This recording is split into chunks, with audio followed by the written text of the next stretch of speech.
Your series 1 of September 2026. Okay, हम कर रहे हैं सब्जेक्ट एफएम फाइनेंशियल मैनेजमेंट कर रहे हैं। उसका जो सीरीज 1 हमने अभी मतलब आईसीए ने निकाला है, सीरीज 1 ऑफ September 2026, उसका हम फाइनेंशियल मैनेजमेंट सब्जेक्ट कर रहे हैं। ठीक है, तो केस स्टडी है। क्वेश्चन नंबर 1 केस स्टडी का क्या पूछा है हमसे उन्होंने,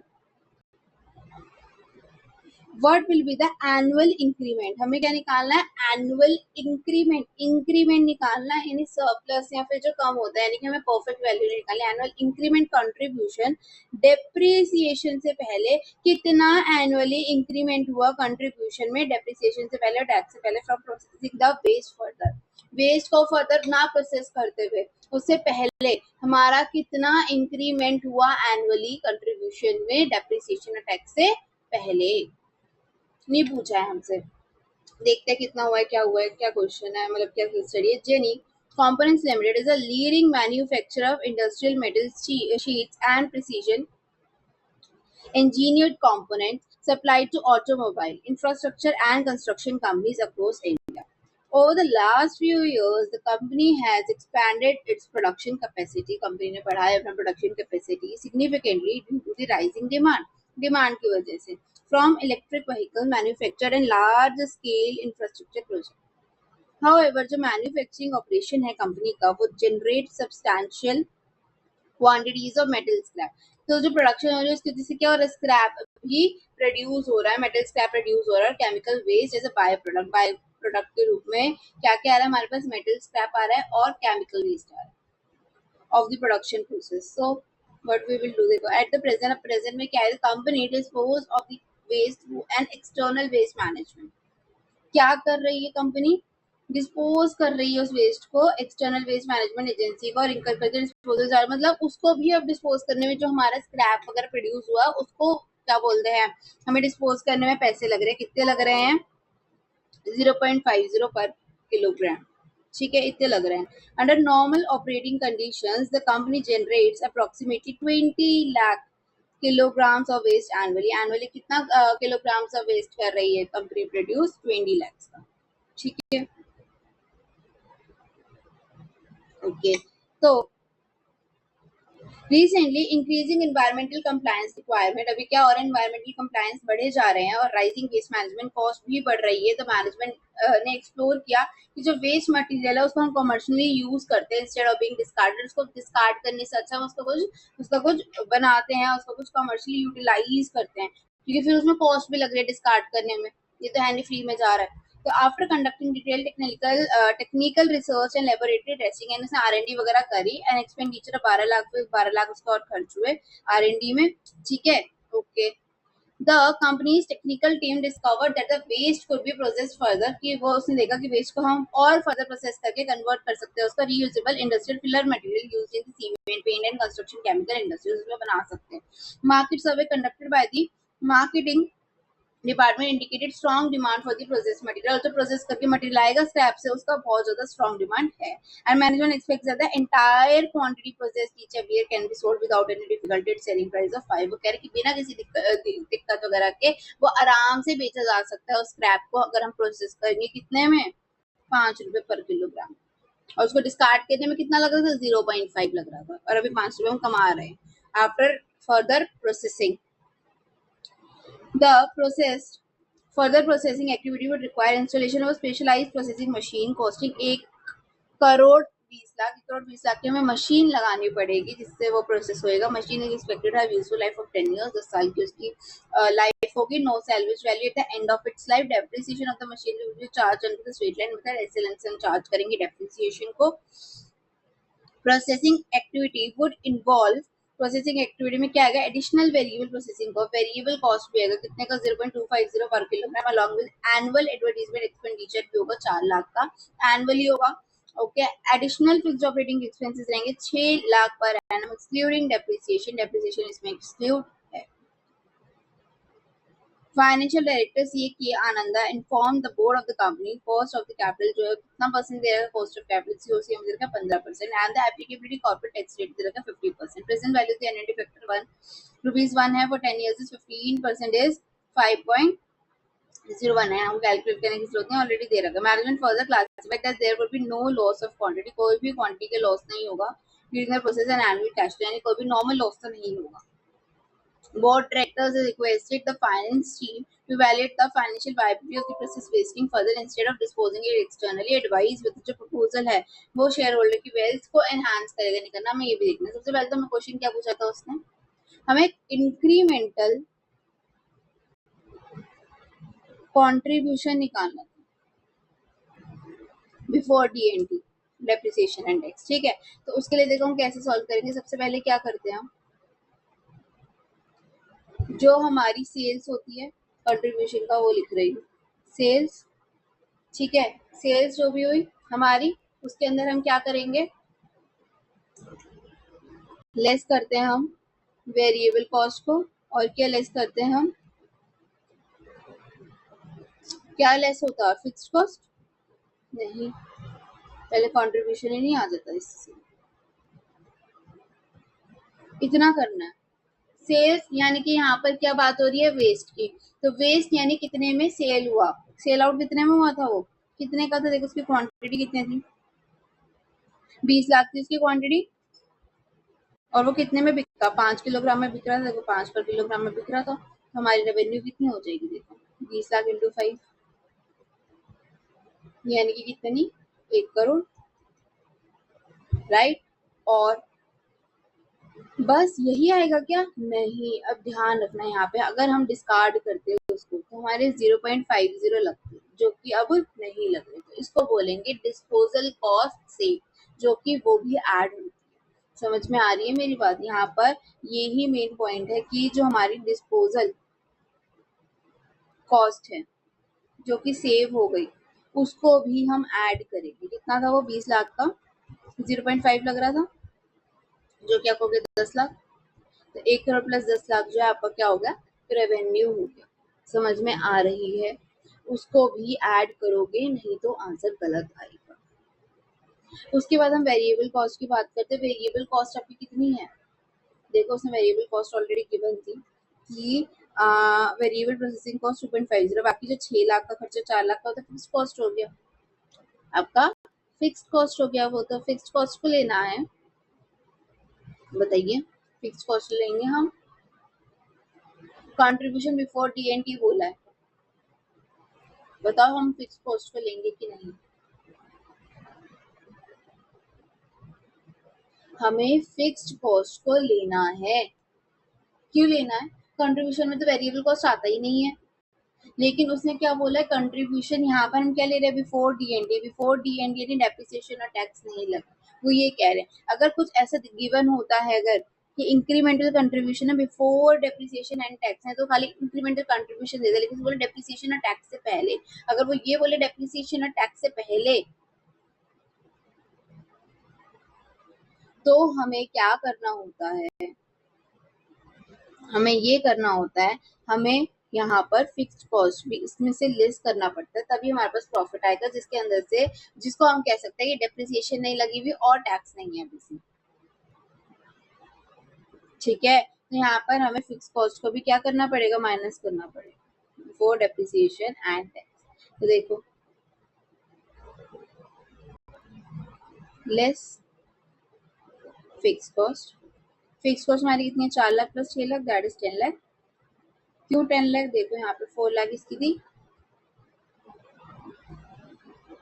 6 लाख की और 4 लाख की, ठीक है, देखो ये 4 लाख, ओके। सो नाउ देखो, और वेरिएबल कॉस्ट कितनी है हमारी, 2.5 है ना, ये रहा 2.5 पर केजी, तो ये हो गया आपका 20 लाख का 2.5 विच इज 50 लाख, यानी 50 लाख को माइनस करोगे, 10 लाख को माइनस करोगे फ्रॉम 1 करोड़ 10 लाख, आपको कितना आ जाएगा, इंक्रीमेंटल, इंक्रीमेंटल है, इंक्रीमेंटल, तो आपको पता होना चाहिए इंक्रीमेंटल में तो वैसे ही हम क्या लेते हैं, डिस्पोजल जो सेव हो रहा होता है उसको भी ले लेते हैं। Incremental contribution before D and T क्या हो जाएगा आपका, 50 लाख, ठीक है। देखो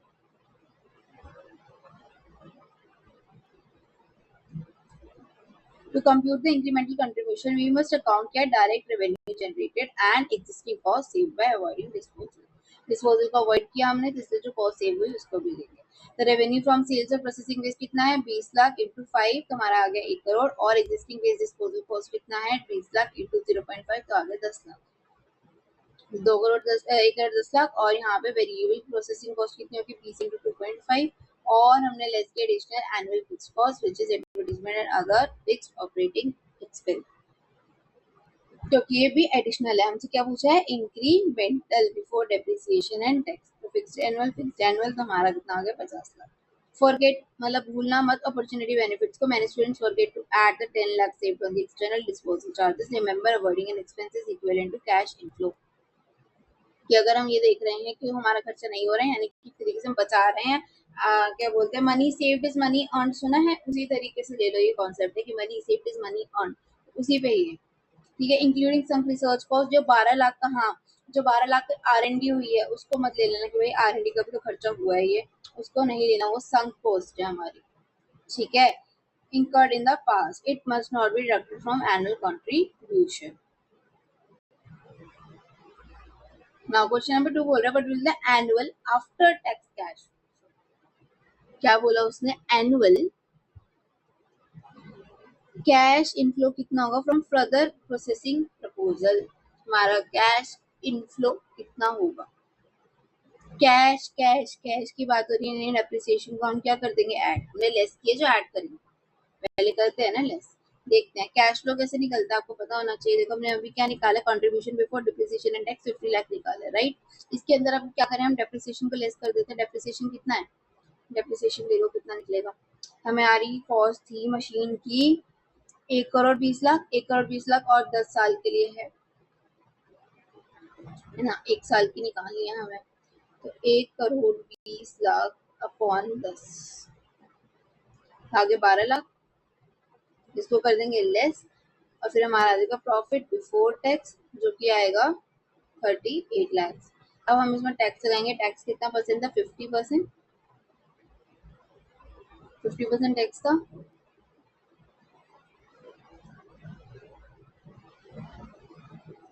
तो हमारा कितना आ जाएगा प्रॉफिट आफ्टर टैक्स 19 लाख. अब जो 19 लाख आई हमारा प्रॉफिट आफ्टर टैक्स है लेकिन अगर हमें इसको कैश में बनाना है तो हमें किसमें क्या करना पड़ेगा डेप्रिसिएशन को ऐड करना पड़ेगा विच इज 31 लाख. ठीक है. तो क्या आ जाएगा हमारा देखो annual depreciation cost of machinery upon useful life 21 upon 10 हमारा 12 लाख पर एनम आ गया. स्टेप 2 क्या करेंगे हम देखो incremental contribution before depreciation and tax. Straight line depreciation लगाई पीवीटी आ गई. इनकम टैक्स लगाया पैट आ गया. ऐड बैक करेंगे डेप्रिसिएशन ऑन कैश एक्सपेंसेस का annual after tax cash flow आ जाएगा कैश इनफ्लो. ठीक है. नाउ देखो आप ऐसे भी निकाल सकते हैं ईबीडीटी 1 minus tax plus depreciation into tax. ऐसे मत करना कि प्रॉफिट आफ्टर टैक्स को ही कैश इनफ्लो ले लो. कैश है ना डेप्रिसिएशन ऐड बैक होगी क्योंकि नॉन कैश एक्सपेंस होता है. What will the present value of annual after tax cash inflow from the proposal? After tax आपकी आफ्टर टैक्स कैश इनफ्लो भी कितना है हमने निकाला 31 लाख आया है. अभी अभी ऊपर क्वेश्चन में निकाला और प्रेजेंट वैल्यू निकालनी है. तो ये कब आया हमारा 31 लाख. लास्ट ईयर में आया. लास्ट ईयर में आया यानी कि हमारा कितना पीवी था 10% था ना. कितना परसेंट था पीवी हमारा सॉरी 15% था. तो हम 10 साल के लिए 1 रुपए में तो कितना आ गया 5.019. इसी से हम मल्टीप्लाई करते हैं 5.019. हमारा क्या आ जाएगा present value of annual after tax inflow from the proposal. So calculate करेंगे वी विल गेट रुपीज 155,58900. तो हमारा गया present value of annual cash inflows. Total था वो सम था उसका एग्रीगेट में प्रेजेंट वैल्यू एनुअल फैक्टर था. ठीक है. तो हमारा कितना आएंगे 1555. देखो annual cash flow after tax और प्रेजेंट वैल्यू एनुअल फैक्टर 5.019 दे रखा है. हमने उसके अकॉर्डिंग निकालना. What will the net present value of the further processing proposal. Net present value कैसे निकालते हैं, नेट है, नेट प्रेजेंट वैल्यू नहीं है, हमारे पास प्रेजेंट वैल्यू है, प्रेजेंट वैल्यू अभी हमने निकाली कितनी है, present value of annual cash inflows अभी ऊपर निकाली हमने 155 समथिंग थी ना, ये 155,58900। तो उसमें हम क्या करेंगे, जो हमने इसमें आउटफ्लो कर रखा है उसको माइनस कर देंगे। आउटफ्लो कितना कर रखा है, 1,20,00,000 की हमारी मशीन थी, उसको कर रखा है। यहाँ पर R&D को मत लेना, बार बार बोल रही हूँ, सम कॉस्ट है तुम्हारी नेट प्रेजेंट वैल्यू, और कुछ तो आउटफ्लो हुआ नहीं तो इतना ही आ जाएगा। और ये भी 0 ईयर में लगा था, 0 ईयर में लगा था तो हमने उसके अकॉर्डिंग लिया है, ठीक है 1। तो इसलिए क्या आ गया हमारे पास 35,589। और यहाँ पे ये एंट्री जो हमारा है वो पॉजिटिव आ रहा है, इसलिए ये कंपनी को प्रोसेस जो है waste further instead of disposing it externally, हमें क्या करना चाहिए, इस प्रोसेस को कर लेना चाहिए। ठीक है, 3,500 समथिंग आ रहा है, देखो present value of annual after cash 155 something and less करके उसमें से हमने मशीन परचेज को, तो हमारे पास आ गया net profit 35,58,900। Financial decision rule क्या है, सिंस एनपीवी पॉजिटिव आ रहा है तो base processing proposal is financially viable and will enhance the share holder wealth को, शेयर होल्डर वेल्थ को क्या करेगा, एनहांस करेगा। Next question, what will the PBT profit before tax generated annually from the further processing proposal। ये तो अभी हमने निकाला पीबीटी, तो अभी तो निकाला हमने पीबीटी, ये रहा पीपीटी 38 लाख, अभी निकाला, क्या आ जाएगा फिर,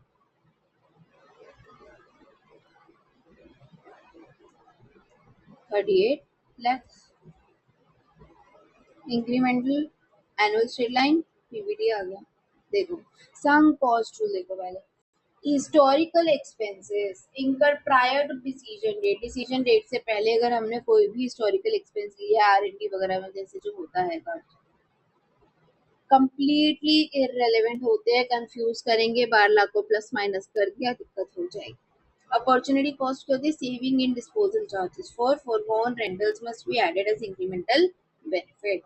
ठीक है, उसके बाद depreciation, tax shield depreciation is non cash but it reduces tax liability, वो नॉन टैक्स होता है लेकिन वो लायबिलिटी को कम कर देता है bye depreciation interest.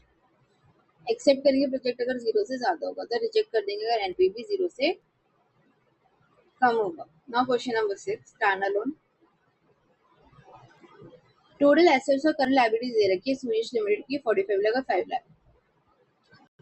Return on capital employed में दे रखा है 20%, measure of business operating risk, operating leverage भी दे रखा है 3, हमें present sorry profit value ratio volume ratio भी दे रखा है 80%, हमें सेल्स कैलकुलेट करनी है। सेल्स से हो जाएगी कैलकुलेट प्रॉफिट वॉल्यूम से। पीवीए में कितना दे रखा है, contribution sorry contribution upon sales के बना है कितना, 80%, यही गिवन है।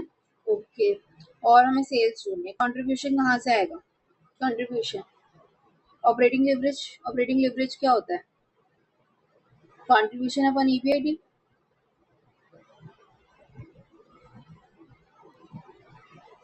है ना। ऑपरेटिंग लेवरेज कितना दे रखा है 3, यानी हम कह सकते हैं 3/1। अब कंट्रीब्यूशन हमें ढूंढना है, ईबीआईडी, ईबीआईडी कहाँ से आएगा, आरओसीई से। आरओसीई क्या होता है, रिटर्न ऑन कैपिटल एम्प्लॉयड। ठीक है, तो जो भी हमारा ईबीआईडी आ जाएगा, earning before interest and tax, जो भी हमारा कैपिटल एम्प्लॉयड है उसको मल्टीप्लाई कर देंगे 20% से, तो हमारा ईबीआईडी आ जाएगा। कैपिटल एम्प्लॉयड कितना है वो नहीं पता, कैपिटल एम्प्लॉयड कहाँ से आएगा, हमें क्या दे रखा है, total assets and current liabilities, total assets and current liabilities capital employed कैसे निकालते हैं, total assets minus current liabilities, हमारा कैपिटल एम्प्लॉयड आ जाता है। टोटल एसेट हमें दे रखे हैं 45 एंड दे रखे हैं 5, 45 माइनस 5 विल बी 40 लाख, जो आपका कैपिटल एम्प्लॉयड आएगा। 40 लाख इंटू 80%, 20% करो, कितना आ गया, 8 लाख।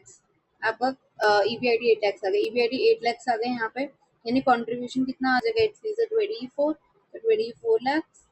अब ये 24 आ गया अगर हमारा 24, तो सेल्स कितनी आएगी, 24 इंटू 100/80 कितना आ गया सेल्स, 30 लाख, निकल गया। निकल गया, ऐसे ही निकल जाता धीरे धीरे। 30 लाख सोल्यूशन देखो, capital employ, total asset minus current liabilities 45 minus 5, देखिए देखो कि हमें पूछा क्या है, क्या क्या गिवन है, उससे निकल जाएगा आराम से आंसर। आरओसी ईवीआईटी अपन कैपिटल एम्प्लॉयड इनटू 100, तो उससे हमारा 8 लाख आ गया। ऑपरेटिंग लेवरेज का कंट्रीब्यूशन अपन ईवीआईटी, ओके, और पीवी क्या होता है, कंट्रीब्यूशन अपन सेल्स इनटू 100। बस ये है एक शर्त कि आपको क्या होना चाहिए, फॉर्मूलेज पता होनी चाहिए। Kiran Industries Limited has issued bonds with a face value of 1 lakh at an annual coupon rate 7%, right? 7% का है उसका कूपन रेट, और फेस वैल्यू दे रखी है 1 लाख की, और वो कह रहा है कि ट्रेड करे 93%। ट्रेड कितने में कर रहे हैं, करंटली ट्रेडिंग एट 93%, यानी जो 100% है उससे 93%। मान लो 1 लाख है यहाँ पे, 1 लाख का 93% इज 93,000, ठीक है। तो इसका क्या होता है, 1 लाख का 93 दे रखा है कि 93% है ट्रेडिंग, तो हम बोले 93,000, यानी उसकी वैल्यू हमें दे रखी है, मार्केट प्राइस दे रखे हमें 93। ओके, अब उसने हमसे पूछा क्या, उसने हमसे बोला approximate cost of debt for the company before tax, taxes से पहले, यानी 1 - यहाँ पे नहीं करना हमें, और नहीं दे रखा है टैक्स में, ठीक है। टैक्सेस से पहले केडी क्या होगा, केडी का मेरे को वो बताना, केडी क्या होगा, कॉस्ट ऑफ डेट। यहाँ पर हम क्या करेंगे, नॉर्मली अगर हमें दिया होता है तो हम बोलते हैं भाई 7% है, 7% मान लो, क्योंकि टैक्स हमें दे नहीं रखा, तो 7% मांगेंगे, ना ही रिडीमेबल वैल्यू ना ही कुछ, तो 7% मान ले। लेकिन यहाँ पर क्या होगा, interest payment upon market price of bond. हम नॉर्मल फेस वैल्यू पे नहीं लेंगे, तो फेस वैल्यू का 7% दे रखा है ना, 7,000 हो जाएगा, जो कि देखो 1 लाख का 7% कितना होगा, 7,000, अपॉन 1 लाख करेंगे तुम्हारा 7% आ जाएगा, इससे आएगा 7%, तो ये नहीं होएगा। क्यों नहीं होगा, इसलिए नहीं होगा क्योंकि हम यहाँ पे 1 लाख नहीं देंगे, we will take market price, and market price is 93,000, उसके अकॉर्डिंग हमारा जो रेट वो केडी आएगा वो आएगा 7.53%। यहाँ पर हम क्या लेंगे, market price, cost of debt, ठीक है, 7.53, 7% नहीं आएगा। देखो एनुअल इंटरेस्ट पेमेंट कितना हो गया, face value into coupon rate, that is 7,000। Current trading market price कितनी है, 93% of the 1 lakh, that is 93,000, और before tax cost of debt कितना आ गया, perpetual upon current yield basis, currently जो यील्ड कर सकते हैं, यील्ड कितना कर सकते हैं मार्केट प्राइस का, यानी 93,000 upon 100 which is 7.53। Often compute interest on trading price, ऐसे नहीं करना है, इंटरेस्ट तो हमेशा फेस वैल्यू पे ही आता है, ठीक है। when maturity period is not fixed, जब मेच्योरिटी पीरियड नहीं दिया होता तो debt is treated as perpetual bond, और परपेचुअल में करंट मार्केट प्राइस लेते हैं, ये हमेशा याद रखना। जब हमें क्या बोल रखा होता है कि क्या नहीं है हमारे पास कोई स्पेसिफिक टाइम नहीं, 10 साल, 5 साल, 20 साल, कितने साल में हमारी मेच्योरिटी होगी। Meera enterprises is considering changing its capital structure by increasing its debt ratio from 30 to 50, 30% से 50% पे लेके आ रही है। मतलब क्या, हमारा वो क्या होता है, debt ratio, debt upon assets, तो यानी कि वो 30/100 से 50/100 ले रही है, यानी अगर 130 था तो उसमें से 30 इसका, 100 इसका, अब 150 है तो 100 इसका और 50 उसका, ठीक है, डेट का। तो अब इसमें वो बोल रहे हैं all the factors remain constant, हमें बताना इम्पैक्ट क्या पड़ेगा, कंपनी के कॉस्ट ऑफ इक्विटी पे, के ई पे के वो पड़ेगा, इफेक्ट होएगा। कॉस्ट ऑफ इक्विटी क्या होगी, अगर केडी हमारा सॉरी केडी कह रहे हो, अगर हमारा जो है डेट अपॉन एसेट बढ़ रहा है,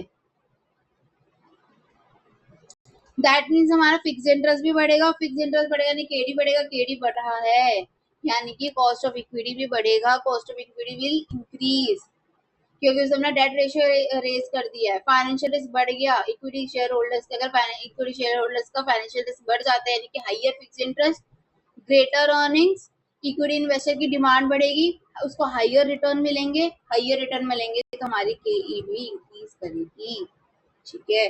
तो ये मत करना कि कहीं केई को डिक्रीज कर दो या इक्वल रहने दो, कुछ ऐसा नहीं होगा, वो इंक्रीज होगी, cost of equity will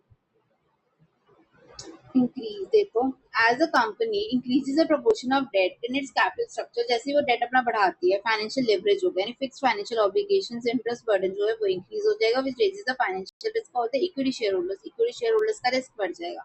In the presence of higher fixed interest commitments, earnings available to equity shareholders become more volatile. To compensate इसको एडिशनल फाइनेंशियल रिस्क को इक्विटी इन्वेस्टर्स को डिमांड करना पड़ेगा एक हायर रिटर्न, उनको भी हम ज्यादा दें. Therefore, according to the traditional theory of Motilal Miller MM theory, financial risk compensation के लिए कॉस्ट ऑफ इक्विटी को भी इंक्रीज करना पड़ता है मोनोटोनिकली विद डेट एडिशन. अगर डेट बढ़ाओगे तो कॉस्ट ऑफ इक्विटी भी बढ़ेगी. Is it clear? Sure. Now we will move on to descriptive part of the paper. Question number 1A. Okay, so this is your core concept booster. Okay, risk adjusted discounted की होता है base discount plus risk premium. Higher risk projects use of higher discount rate lowering NPV. Okay, higher is high discount rate lowering NPV और certainly equivalent होता है NPV is equals to cash flow से multiply करेंगे present value को, फिर 1 plus RP. ये चलो आपको इसमें नहीं सिखाया, आपको फुल फॉर्म से पता है, उससे ठीक है कोई बात नहीं. रिस्की कैश फ्लोज आ जाते हैं, कन्वर्ट हो जाते हैं रिस्क फ्री कैश फ्लोज में using this and discounted at risk free rate. हमने वो जो रिस्क प्रीमियम रिस्क फ्री वाला रेट वाला किया था कैपिटल के लिए, वो वाला फॉर्मूला. सेंसिटिविटी एनालिसिस किया था, major percentage change in NPV for a percentage change in one variable at a time. Okay, now book value weight flotation concept से Modigliani Miller. Okay, question number 1A.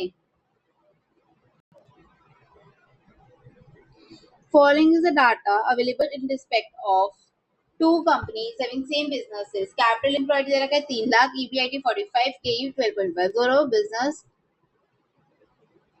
के businesses same है हमारे पास. ए limited है वो levered है, उसमें यानी date है, और बी वाले में लेवर्ड नहीं है यानी कि उसमें डेट नहीं है. डेट हमारा कितना 1.5 लाख का और ये है नील. इक्विटी कितनी है 1.5 लाख और ये है 3 लाख. पूरा इसमें 3 लाख टोटल है, इसमें 3 लाख आधा बटा हुआ है. Investor is holding 20% shares in levered company. जो इन्वेस्टर है उसके पास कितने शेयर्स है 20% शेयर्स है किसमें लेविट कंपनी में. कैलकुलेट करें increasing annual earning of the investor if he switches his holding from levered to unlevered. अगर वो लेवर्ड से अनलेवर्ड पे जाते हैं तो उसकी अर्निंग्स कितनी बढ़ेगी हमें ये कैलकुलेट कर. इसके लिए हमें क्या पता होना चाहिए वैल्यू ऑफ फॉर्म. अगर वैल्यू ऑफ फॉर्म पता होगी तो हमें अर्निंग्स पता चल जाएगी उसकी कितनी होगी, है ना.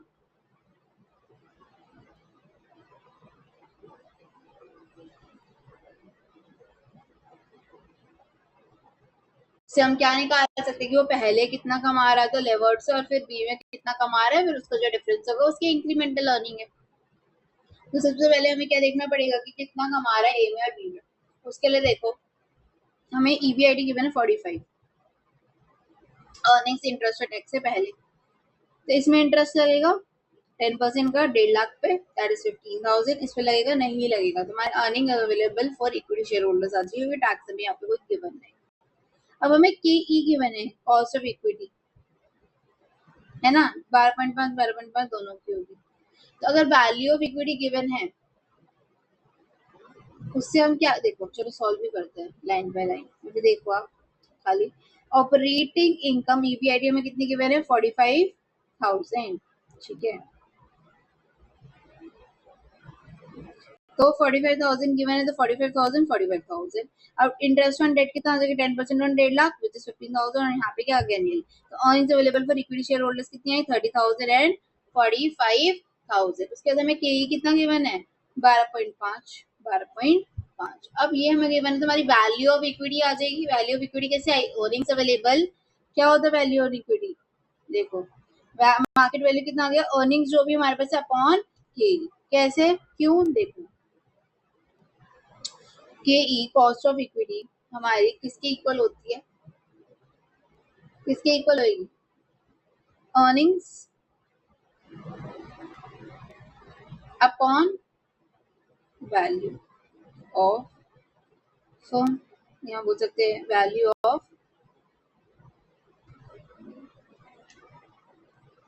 इक्विटी. तो हमारी के ई हमें पता है कितना 12.5 है, अर्निंग्स हमें पता है कितनी थी, अर्निंग्स अभी निकालना हमने 30,000. है ना, अपॉन वैल्यू। ठीक है, अब देखो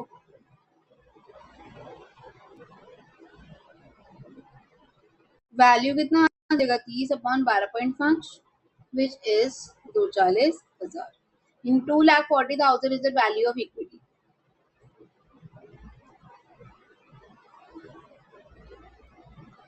वैल्यू ऑफ इक्विटी कितनी आ गई, 240, 360, इसमें कितनी है 360। क्यों, क्योंकि इसमें अर्निंग्स जो है वो 45,000 और इसमें 30,000। अब डेट कैसे निकलेगा, डेट हमें 1.5 लाख इसमें गिवन है और इसमें तो है ही नहीं। हमारी वैल्यू ऑफ फर्म कितनी आ जाएगी, S plus D, market value of equity plus market value of debt, दोनों को प्लस कर दो, 390 360। अब यहाँ पर देखो जो हमारी लेवर्ड फर्म है उसकी जो वैल्यू है वो ज्यादा है अनलेवर्ड से, तो इन्वेस्टर को क्या करना पड़ेगा, अपने शेयर्स को बेचना पड़ेगा लेवर्ड कंपनी से, क्या करने के लिए, अनलेवर्ड को खरीदने के लिए। ठीक है, और उसको अगर ये खरीदना है shares को, to maintain the level of risk he will borrow proportionate amount and invest that amount also in share of unlevered company। ठीक है, तो क्या करेगा, इसको एक तो बेच देगा और वो कुछ बोरो भी करेगा प्रोपोर्शनेट अमाउंट को, ताकि वो इन्वेस्ट कर सके उस अमाउंट को अनलेवर्ड कंपनी। देखो total value of the levered form कितनी है, 390, जो कि ज्यादा है अनलेवर्ड फॉर्म से 360। उसके बाद किसके हैं, लेवर्ड के हैं। Hence firm A is overvalued, A जो है वो क्या है, ज्यादा है, overvalued है, creating an arbitrage opportunity। अब देखो क्या होगा, तो देखो हमें कितने मिल गया, टोटल वैल्यू ऑफ फर्म मिल गई इतनी। हमारी एनालिसिस ये कहती है, देखो बेटा सिंपली मैं अगर एकदम उसमें जाऊंगा, नहीं समझ में आ रहा है कि क्यों हो रहा है, क्या हो रहा है, बस रट लो, रटना नहीं है, समझना है। देखो हमें क्या बोला था उसने कि मेरे पास दो फर्म्स हैं, ठीक है, एक है लेवरेज जिसके अंदर डेट भी है, इक्विटी भी है, और एक है जिसके अंदर खाली इक्विटी है, और हमें दे रखा था सामान की ये है, और ये जो है ये चीजें सेम है, कैपिटल एम्प्लॉय 3 लाख की है, ईवीआईडी 45 है, के 5.5 दोनों फर्म है। लेकिन हमें बस ये प्रूव करना है कि अगर जो बंदा है, कौन इन्वेस्टर है, वो ए लिमिटेड से जाता है बी लिमिटेड में, उसको इंक्रीज इन एनुअल अर्निंग हो रही है, वो कितनी हो रही है, हमें वो ढूंढना है। अब उसके लिए हमें क्या करना पड़ेगा, देखना पड़ेगा क्या फायदा क्या नुकसान है ए का और क्या फायदा क्या नुकसान है बी लिमिटेड का, सिंपल सी बात यही है। ठीक है, हमें ईबीआईडी गिवन था, हमने ईबीआईडी निकाल लिया, इंटरेस्ट जो है वो देता है, इंटरेस्ट हमने निकाले कि बैंक लोन वगैरह जो भी ले रहा है उसने डेट जहां से भी ले रखा है उसको देकर उसके पास इक्विटी शेयर होल्डर्स के लिए इतने इतने बचते हैं, इसके पास ज्यादा बच रहे हैं, इसके पास कम बच रहे क्योंकि उसके पास डेट है, उसके पास डेट नहीं है। अब उसके बाद उसने बोला केई से मान निकल जाएगा कितनी मार्केट वैल्यू है इक्विटी की, यानी मार्केट वैल्यू ऑफ इक्विटी कितनी है, 240,000 जो है, 2,40,000 इक्विटी जो है वो एल की है, और 3,60,000 जो है वो बी लिमिटेड की। अब उससे हमारे पास डेट था ही, हमने निकाली वैल्यू ऑफ दी फर्म आ गई 390 360। अब ये कह रहे हैं, देखो वैसे तो अर्निंग जो है इसकी कम है और इसकी ज्यादा है ना, और इसके शेयर होल्डर्स कम है, इसके शेयर होल्डर्स ज्यादा, लेकिन वैल्यू ऑफ द फर्म में वैल्यू इसकी ज्यादा है, इसकी कम है। तो यहाँ पर हम बात करेंगे आर्बिट्रेज की। मतलब देखो अगर क्या हुआ, उसने बोला कि मैंने ए लिमिटेड के शेयर्स जो थे वो बेच दिए और बी में डाल दिए, तो मेरा क्या फायदा होगा। ठीक है, तो मैंने अपना टोटल वैल्यू ऑफ फर्म निकाली। अब इन्वेस्टर कितना होल्ड कर रहा है, इन्वेस्टर के पास 20% शेयर्स है लेवर्ड फर्म में, ये 20% है, वो कितना कमा रहा है, अर्निंग उसकी पहले कितनी अर्निंग्स है उसकी, ये देखो, और कितनी होल्डिंग है उसकी, उसकी 240,000 है टोटल, 240,000 शेयर्स है की वैल्यू के शेयर्स है, तो 240,000 का 20% उसका हुआ, यानी कि कितना, 48,000। Right, am I right, 48,000 value of equity holding is of investor, 48,000 की है। अब 48,000 में से जो एनुअल अर्निंग्स है वो उसको कितनी मिल रही है, उसकी अर्निंग कितनी है, 30,000 की, उसको 30,000 में से कितना मिल रहा है, उसको 30,000 में से 20% मिल रहा है, यानी कि उसकी अर्निंग्स जो है वो कितनी है, 6,000, कितनी है, 6,000, 6,000 उसकी अर्निंग्स हो गई, किसकी, ए लिमिटेड की, ए लिमिटेड की वजह से उसको 6,000 का अर्निंग हो रहा है, जिसमें से उसकी 48,000 की वैल्यू है उसके शेयर्स की। अब वो क्या कर रहा है, फंड रेज कर रहा है, कैसे फंड रेज करेगा वो, ये 48,000 की जो वैल्यू ऑफ द शेयर्स इसको बेच, उसने 48,000 खरीद रखे, 48,000 के शेयर्स खरीद रखे, जिससे उसको एनुअली 6,000 का प्रॉफिट हो जाता है, वो मतलब अर्निंग्स हो जाती हैं। तो अभी जो 48,000 है इसका ये बेच देगा, और जो 48,000 अब उसके पास कैश आया है वो उसको कहाँ लगा देगा, पी लिमिटेड में लगा देगा। राइट, अब हम वो बोलेंगे कि भाई ये तो धंधलेबाजी हो गई, धोखेबाजी हो गई कि अगर तुम जो है लेवर्ड से अनलेवर्ड फॉर्म में जा रहे हो, यहाँ पे तो डेट है ही नहीं, यहाँ पे तो डेट ही नहीं है, फिर तो तुम्हारे फायदे इक्विटी शेयर होल्डर्स को ज्यादा मिलेंगे। तो फिर वो बोलते हैं कि रुक जाओ थम जाओ। अगर हम ये माने कि इन्वेस्टर जो है, क्या अगर हम माने जो इन्वेस्टर है उसके पास डेट होता और उसने डेट लिया, मतलब क्या, मतलब ये देखो, ए लिमिटेड ने प्रॉफिट कितना कमाया है, 30,000 का। 30,000 में से उसका शेयर कितना है, 6,000 का, हमने बोला। अब हमने सेल कर दिए शेयर्स कितने, 48,000 के, 20% जो था इसको 48,000 के बेच दिए। क्यों, क्योंकि हमें इसके ए लिमिट से जाके बी लिमिट में जाना था। तो अब हमारे पास पॉकेट में कितने पैसे हैं, 48,000 है। कितने हैं, 48,000। अब पर क्या हुआ, अब ये हुआ, मैंने बोला कि अब हम लोन लेंगे। क्यों लोन लेंगे, when you were an investor in A Limited, you were not enjoying profit, you were also indirectly carrying the risk of company's debt. आपके पास रिस्क नहीं था, यहाँ पे डेट था ना, उसका रिस्क नहीं था। अब ए लिमिटेड है टोटल डेट 1.5 लाख का, ठीक है, 1.5 लाख का डेट था हमारे पास, हाँ जी 1.5 लाख का डेट था ना ए लिमिटेड के पास। Since you own 20% stake in debt also, तो वो बोलेगा आपका तो 20% इसमें डेट भी तो था, आपका 20% का रिस्क यहाँ पे भी तो था, ये why not here. The risk level को मैच करने के लिए, क्योंकि बी लिमिट के पास जीरो डेट है, हमने क्या किया, सिंपली ए लिमिटेड से शेयर्स को बेच दिया, बी लिमिटेड में खरीद लिए विदाउट बोरिंग। अगर हमने बिना बोरिंग से कर लिए, आप रिस्क लेवल चेंज कर रहे हो, आप रिस्की लेवल से सेफ लेवल पे जा रहे हो, यहाँ पे रिस्की था, डेट था, तो यहाँ पे आप सेफ में जा रहे हो। तो उस रिस्क लेवल को चेंज कर सेम करने के लिए, to prove that one investment is financially better than other, we must keep the risk exactly the same, risk हमें सेम रखना चाहिए, ये प्रूव करने के लिए। ये तो क्या हो जाएगी, चीटिंग हो जाएगी उसके साथ। भाई मेरे पास तो डेट भी है, तो मुझे कैसे कंपेयर करो, पहले इनको सेम लाइन पे तो आने दो, तभी तो कंपैरिजन किसकी होती है, जो सेम लाइन पे होते हैं, जो सेम होते हैं, सेम लेवल पे जो होते हैं उनसे होगी ना। फर्स्ट क्लास के बच्चे को 10th क्लास के बच्चे से कैसे कंपैरिजन कर सकते, तो सेम लेवल के होने चाहिए। तो इसलिए we must keep the risk exactly same, इसलिए हमें यहाँ पे रिस्क भी एग्जैक्टली सेम रखना पड़ेगा। और रिस्क सेम रखने के लिए, ये तो अब लेवर्ज्ड फॉर्म है, अनलेवर्ज्ड फॉर्म है, अनलेवर्ज्ड फॉर्म में रिस्क कहाँ से लाए, तो ए लिमिटेड ने क्या किया, डेट रिस्क को, ए लिमिटेड के डेट रिस्क को क्या करने के लिए, रिप्लेस करने के लिए उसने खुद का पर्सनल लोन ले लेना है। कितने का, जितने का यहाँ पर था उसका कितने का यहाँ पर था, उसका डेट यहाँ पे कितने का था, 1.5 लाख का। 1.5 लाख में से उसका कितना है, 20%, विच इज 30,000, यानी कि वो 30,000 का क्या ले लेगा, बैंक से लोन ले लेगा। यानी अब उसके पास कितने पैसे हो गए, उसने 30,000 का लोन ले लिया, अब उसके पास कितने पैसे हो गए, 48,000 जो उसने बेचे थे उसके कैश, प्लस 30,000 का जो लोन लिया, यानी कितने हो गए उसके पास पैसे, 78,000। 78,000 उसके पास होगा। अब डिबेंचर्स वगैरह पे मत जाना, क्योंकि इक्विटी शेयर होल्डर्स की बात हो रही है, उसके पास थोड़ी ना डेट वो आएगा, डिबेंचर होल्डर्स का यहाँ पे कुछ सीन नहीं है, ठीक है। 78,000 उसके पास पैसे हो गए। अब जो ये 78,000 पैसे हुए उसके पास, उसको क्या करेगा, ये इन्वेस्ट कर देगा। कहाँ पे इन्वेस्ट करेगा, बी लिमिटेड में। अब अच्छा, 78,000 उसने बी लिमिटेड में इन्वेस्ट कर दिए उसने, यानी कि वो कितने का शेयर होल्डर बना है यहाँ पर, कितने परसेंट ऑफ होल्डिंग रेशियो रहा उसका, यहाँ पे तो उसका था 20%, यहाँ पे कितना रहा, उसके टोटल कितनी है, 360 है।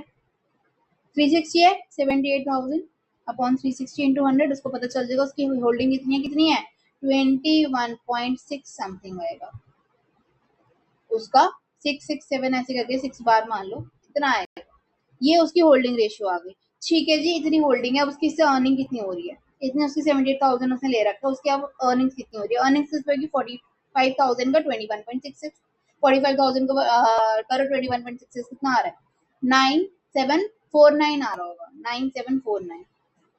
तो उसको अगर हम अप्रोक्सीमेटली ले तो कितना हो जाएगा, 9750, तो हम ले लेते हैं 9750। उसकी क्या हो रही है, अर्निंग्स हो रही हैं। अब ये ठीक है, अर्निंग्स तो हो रही है मान लिया, लेकिन उसको डेट भी तो है, कितने का, 30,000 का, 30,000 का डेट तो है, तो उसको उसका वो नहीं देना इंटरेस्ट। यहाँ पे कितने परसेंट का डेट था, 10% का, हम यहाँ पे भी कितने परसेंट का डेट मानेंगे, 10% का। कितना हो गया 30,000 का 10%, 3,000 माइनस कर 10 में से 3,000, तो उसको अगर हमें इंटरेस्ट दे के उसने बैंक को इंटरेस्ट दे लिया, उसके बाद उसकी एनुअल इनकम कितनी हो गई, 6,750 हो गई। कितनी इनकम हो गई 6750। उसको ए लिमिटेड से कितना अर्निंग हो रही थी, उसको अर्निंग कितनी होती, 30,000 का 20% हो रही थी। 30,000 का 20% कितना था, 6,000 था। तो इसमें से हम 6,000 माइनस कर देंगे, यानी इसको कितने का फायदा हो रहा है, बी लिमिटेड की अर्निंग 6750, ए लिमिटेड की 6,000, इसको कितने का फायदा हो रहा है, 750 का फायदा हो रहा।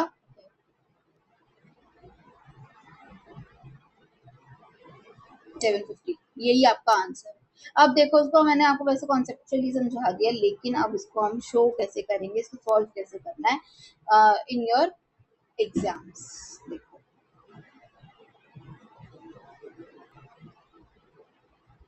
हमने ईवीआईटी निकाल लिया, सब कुछ कर लिया, वैल्यू ऑफ द फर्म तक आ गया हमारा। ठीक है, नाउ मैंने क्या बोला, वो 48,000 को क्या करेगा, इन्वेस्ट करेगा 48,000 बेचकर। देखो, सेल करी उसने इक्विटी होल्डिंग अपनी लेवर्ड फर्म से, जो कि 20% of the market value, 20% of the market value, तो मार्केट वैल्यू कितनी है, 240,000, 240 का 20,000 से यानी 48,000 रुपीज मिल जाएंगे, उसने बेच दिया। और उसने इक्वल रिस्क के लिए क्या किया, बोरो किया, अमाउंट कितना करेगा वो, 1.5 लाख का 20% करेगा, विच इज 30,000।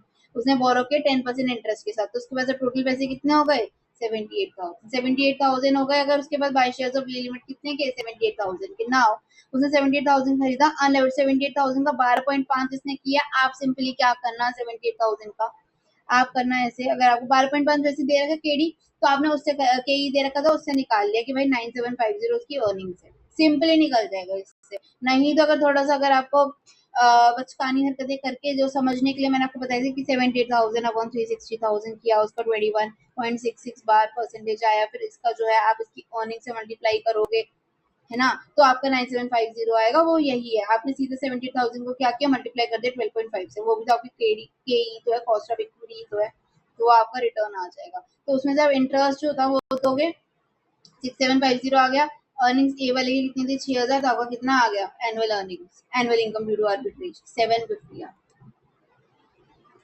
कितना आया, 750, ये आपका रिटर्न आ। ठीक है, नाउ क्वेश्चन नंबर 2, 1B। देखो क्या करना है, इसमें क्या निकालना है, यूज YTA मेथड, यील्ड वाला यील्ड मेथड हमें करके कैलकुलेट करना है cost of debentures and preference, हमें केडी और केपी निकालना। ठीक है, using the financial information provide below, calculate the weighted average cost. Okay, हमें वेटेड एवरेज कॉस्ट भी निकालना है, determine WACC by applying both of the books value weight and the market value weight. Book value पे भी market value पे भी हमें निकालना है। अब इनको WACC को निकालने के लिए हमें ऑब्वियसली केडी केपी और साथ में केई भी चाहिए होगा। Calculate WACC the following. Okay, debentures 100 पर डिबेंचर्स है 5 लाख के, प्रेफरेंस शेयर्स है 100 पर 5 लाख की, इक्विटी है 10 लाख। करंट मार्केट प्राइस देगा कंपनी का security are as follows, each debentures is quoted 105, each preference shares है 110 के और इक्विटी शेयर्स है 24। ठीक है, एडिशनल इन्फॉर्मेशन, 100 पर debentures redeemable at par, 10% coupon rate, 4% flotation cost, 10 year की मैच्योरिटी। 100 पर preference shares redeemable at par, 5% coupon rate है, 2% फ्लोटेशन कॉस्ट है, 10 ईयर मैच्योरिटी है, तो 10 साल की में मैच्योरिटी दे रखी है। इक्विटी शेयर्स के बारे में देखकर चलो सबसे पहले ना इक्विटी ही निकाल लेते हैं। देखो, इक्विटी शेयर्स जो हमें कितने के दे रखे, 4 रुपए की, फ्लोटेशन कॉस्ट के साथ, मार्केट प्राइस है 24। नेक्स्ट ईयर जो एक्सपेक्टेड डिविडेंड है, यानी आपको क्या दे रखा है, D1 दे रखा है ₹1 विद एनुअल ग्रोथ कितनी है, 5%। Firm has practice paying all the earnings in the form of dividend, सारी अर्निंग्स डिविडेंड में दे देगा वो। Corporate tax 30%। चलो निकालते हैं सबसे पहले के का फॉर्मूला बताओ हमको, D1 upon what, upon price, price उसमें से हम फ्लोटेशन कॉस्ट को माइनस करते हैं, अगर होती है तो, वैसे होती नहीं तो हम इसलिए लिखते ही नहीं थे, बट यहाँ पे हमें फ्लोटेशन कॉस्ट 4 रुपए दे रखी है, प्लस ग्रोथ। तो हमारी डिविडेंड कितना है, 1 रुपए दे रखा है उसने, D1 ही है वो जो कि, ठीक है। और पी हमारे पास प्राइस कितना है, 24। हम कौन सा लेंगे, 24 लेंगे क्या, 10 लेंगे हम, इक्विटी शेयर्स 10 लेंगे क्या, नहीं, हम क्या लेंगे, मार्केट प्राइस। फ्लोटेशन कॉस्ट भी ना मार्केट प्राइस 24 माइनस क्या, फ्लोटेशन कॉस्ट को माइनस करेंगे, कितनी है जो कि 4। ठीक है, कर दिया, प्लस ग्रोथ हमें ऑलरेडी कितनी की बना है, 5%, तो ये आगे 0.05।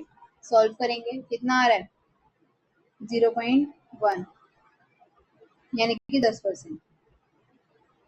आपके के कितना आ गया, 10%। अब निकालते हैं केडी। केडी के लिए देखो क्या दे रखा है हमें कि 100 पर debentures redeemable at par, 10% coupon rate है, 4 फ्लोटेशन और 10 ईयर की मैच्योरिटी है। ठीक है, 100 पर debentures. Debenture is quoted at 105। Okay, अब देखो पर हम यहाँ पे केडी जो वो वाला मेथड यूज नहीं कर सकते, डिबेंचर फिर उसमें हम रिडेम्पशन वैल्यू माइनस ये वो सब नहीं करना है इसमें। केडी में हमें क्या उसने वाइटिया मेथड बोला यूज करने के लिए, है ना, use YTM method to calculate cost of debentures and preference shares, यही बोला उसने कि हमें वाइटिया मेथड यूज करना है, तो हम वो यूज करेंगे। फिर यील्ड वाला मेथड, उसमें क्या होता है कि हमें कितने कितने पैसे मिल रहे हैं कब कब, उसके अकॉर्डिंग हम उसकी प्रेजेंट वैल्यू निकालते हैं, फिर उसको आईआरआर इंटरपोलेशन मेथड से करना होता है। तो सबसे पहले देखो केडी के लिए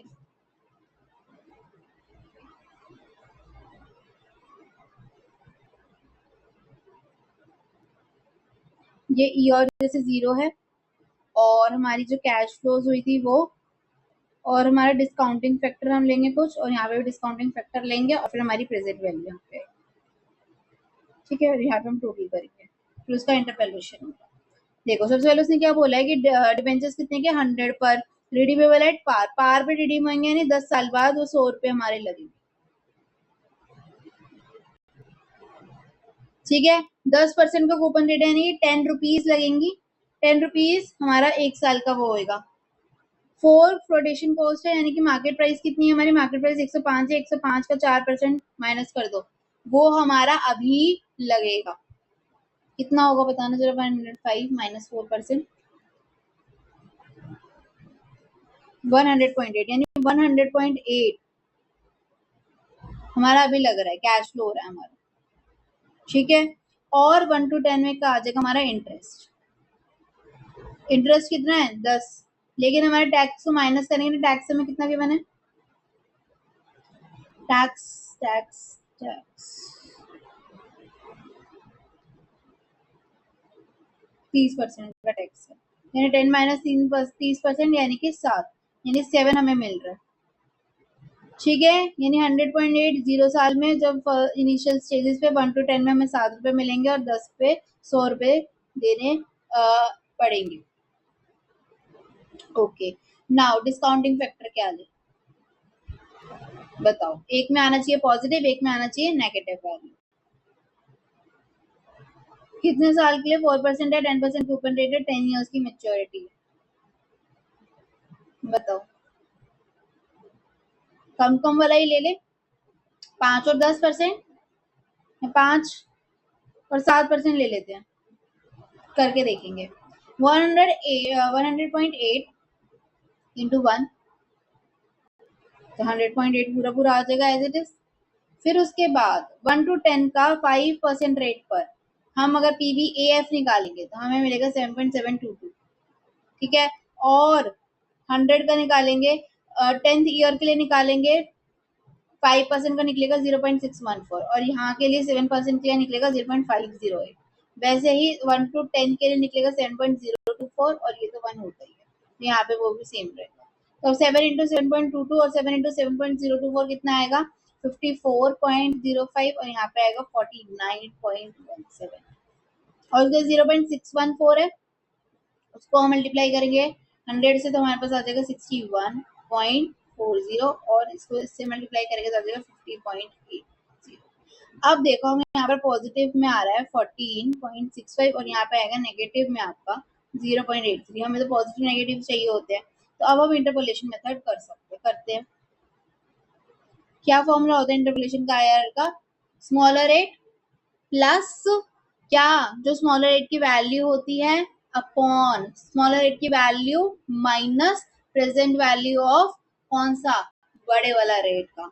ठीक है, और फिर हम मल्टीप्लाई करते हैं उसको बिगर रेट माइनस स्मॉलर रेट से, यानी 5 7 माइनस 5। देखो आंसर देखते हैं इसका सीधा। के हमारा कितना आया था, D1 P0 minus protection cost plus growth, कितना आ गया था हमारा 10%। केडी की देखो मार्केट प्राइस 15 की बनी, net proceed P0 minus protection cost करेंगे तो हमारा आ जाएगा 100.80। एनुअल आफ्टर टैक्स इंटरेस्ट कितना आएगा, 10 1 माइनस 0.30 तो 7 आ गया, रिडम्पशन वैल्यू कितनी है 100। तो उसके हिसाब से देखो 5 और 7% लिया है, तो ये देखो इससे ऐसे कैलकुलेट कर देंगे, 7 से 7 को मल्टीप्लाई कर देंगे तो हमारा हायर कितना है lower rate plus NPV of the lower rate upon NPV of the lower rate minus NPV of the higher rate into higher rate minus lower rate. तो हमने वैल्यूज ऐड कर दी इसमें, तो हमारा कितना आ रहा है 6.89। हमारा केडी कितना आ गया 6.89। अब वैसे ही प्रेफरेंस शेयर्स को करोगे, प्रेफरेंस शेयर्स में कैसे आएगा कैश इनफ्लो कितना आएगा, पहले जीरो ईयर में देखो उसका मार्केट प्राइस कितना है, उसका मार्केट प्राइस है देखो कितना 110। फ्लोटेशन कॉस्ट कितनी है, फ्लोटेशन कॉस्ट है 2%, तो यानी कि 110 माइनस 2%, देखो 110 माइनस 2% किया। एनुअल प्रेफरेंस कितनी है, ये 5% कूपन रेट था, हाँ 5% ही था डिविडेंड, कूपन रेट देखो 5% था और 10 ईयर्स की मेच्योरिटी है, तो 5% ऑफ 110 और बाकी 100 तो है ही रिडम्पशन वैल्यू 10 साल के बाद। तो उसमें हमने क्या लिया, इसमें हमने 3% और 5% लिए, 2% गैप में ले रहे, तो 1 to 10 में ले लिया और ये 10 में ले लिया। यहाँ पे हम डिविडेंड माइनस कर सॉरी टैक्स माइनस करेंगे, यहाँ पे टैक्स माइनस नहीं होगा, 5 का 5 एग्जैक्टली एज इट इज आ जाएगा। हमने टोटल किया, एक पॉजिटिव एक नेगेटिव, उससे हमने सॉल्व किया, हमारा कितना आ रहा है 4.08। ठीक है, तो हमारा के ई के डी और के पी आ गया, उससे हम डब्ल्यू सी सी निकाल सकते हैं। अब हमें बुक वैल्यू से भी निकालनी है और मार्केट वैल्यू से निकालनी है। अगर बुक वैल्यू से निकाले तो 100 आएगा, कितना आ रहा था बुक वैल्यू से, देखो 5 5 एंड 10, हमने बुक वैल्यू से पूरे एग्जैक्टली वही ले लिया, कितना 5 5 10 और बाकी जो वेट्स को निकाला, वेट्स को 1 टोटल आता है, प्रोपोर्शनेटली हमने डिवाइड कर दिया 1 में, और कॉस्ट ऑफ कैपिटल हमने निकाला था, उससे हमारा डब्ल्यूसीसी ऐड कर देंगे, ये आ जाएगा। उसके बाद मार्केट वैल्यू में, हम मार्केट वैल्यू में 105 110 24 है, उससे हमने मल्टीप्लाई कर दिया डिवेंचर्स को शेयर्स को, तो उससे हमारी मार्केट वैल्यू आ गई, वेट निकाला हमने और वही क्या कॉस्ट ऑफ कैपिटल तो वही सेम था, हमने डब्ल्यूसीसी निकाल लिया। अप्रोक्सीमेशन फॉर्मूला मत यूज करना, वाईडीएम में जैसा बोला है, जैसे यील्ड मेथड में बोला वैसे ही निकलेगा। ठीक है, now question number 2, okay one sorry, company A company be prepare their income statement, हमें इनकम स्टेटमेंट बनानी है। ठीक है, चलो हमें वेरिएबल कॉस्ट गिवन है, फिक्स्ड कॉस्ट है, इंटरेस्ट एक्सपेंसेस है, financial leverage, margin of safety, income tax, EBIT given है। सबसे पहले क्या आता है इनकम स्टेटमेंट में, इनकम किससे होती है, सेल्स। सेल्स कैसे कैलकुलेट होगी, कैसे निकालेंगे सेल्स, देखो सबसे पहले हमें इसको जिसको हमें सोर्स करना है, देखो फाइनेंशियल लेवरेज, फाइनेंशियल लेवरेज का फॉर्मूला पता होता है ईबीआईटी अपॉन ईबीजी। ईबीआईटी में ऑलरेडी गिवन है कितना, उसे नहीं गिवन, क्या बी का गिवन है 14,000।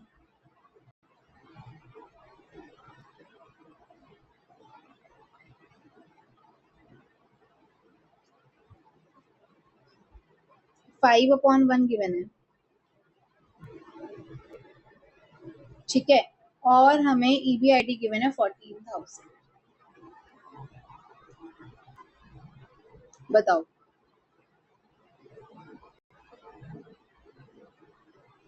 ईबीटी को हम कैसे लिख सकते हैं, और EBIT upon EBIT, EB EBIT वही, और ईबीटी को कैसे लिख सकते हैं, ईबीआईटी माइनस इंटरेस्ट, इंटरेस्ट हमें कितना गिवन है 14,000, तो हम x upon x minus 14,000 is equal to 5 करके x निकाल सकते हैं, कितना आएगा x 17,500, 17,500 आ गया, यानी हमारे पास क्या आ गया, ये ईबीआईटी आ गया हमारे पास 17,500।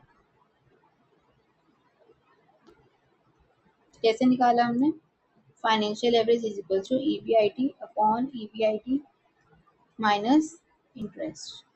ठीक है, उससे हमने ईबीआईटी कितना निकाल लिया 17,500।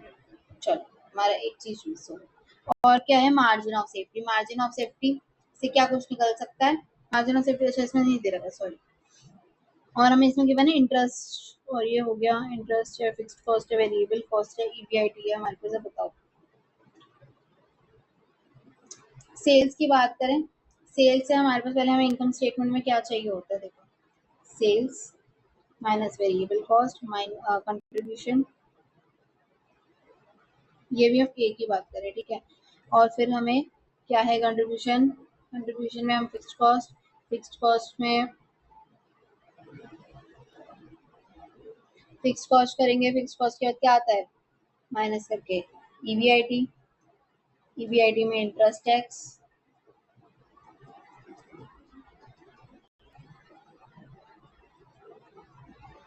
ईबीटी, ईबीटी के बाद ईबीटी थोड़ी ना आएगा, ईएटी आ जाएगा ना, यहाँ पर आएगा ईबीटी तो, सॉरी क्या आएगा ईबीटी, फिर हम लिखेंगे टैक्स, फिर आएगा ई8।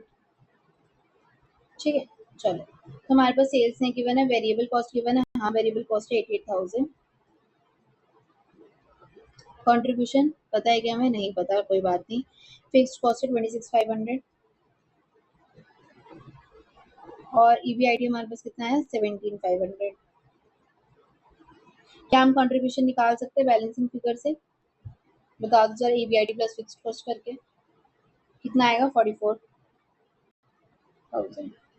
44,000 प्लस वीसी करोगे तो आपके पास सेल्स आ जाएगी, बैलेंसिंग फिगर बताओ जरा कितनी आएगी 132,000। ठीक है, इंटरेस्ट कितना है 14,000, तो इससे आपका ईबीटी कितना निकल जाएगा, ईबीटी 17,500 माइनस 14,000 विल बी 3050। इसमें आप टैक्स माइनस करोगे, टैक्स कितना परसेंट दे रखा है 30%, माइनस करो 30%, 1050 आएगा, माइनस करोगे तो 2450, आपकी बन गई इनकम स्टेटमेंट ए की। देखो कितना है 2450 2450। ठीक है, अब करते हैं बात बी की।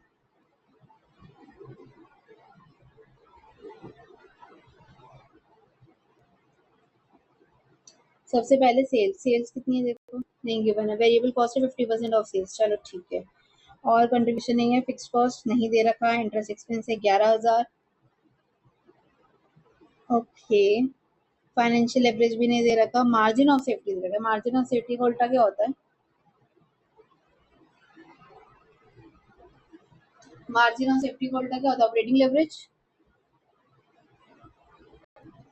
है ना, OL is equal to 1/MOS, और एमओएस कितना गिवन है हमें 0.25, कुछ नहीं गिवन हमें ज्यादा, 0.25 गिवन है, तो हम ऑपरेटिंग लेवरेज कितना निकाल सकते हैं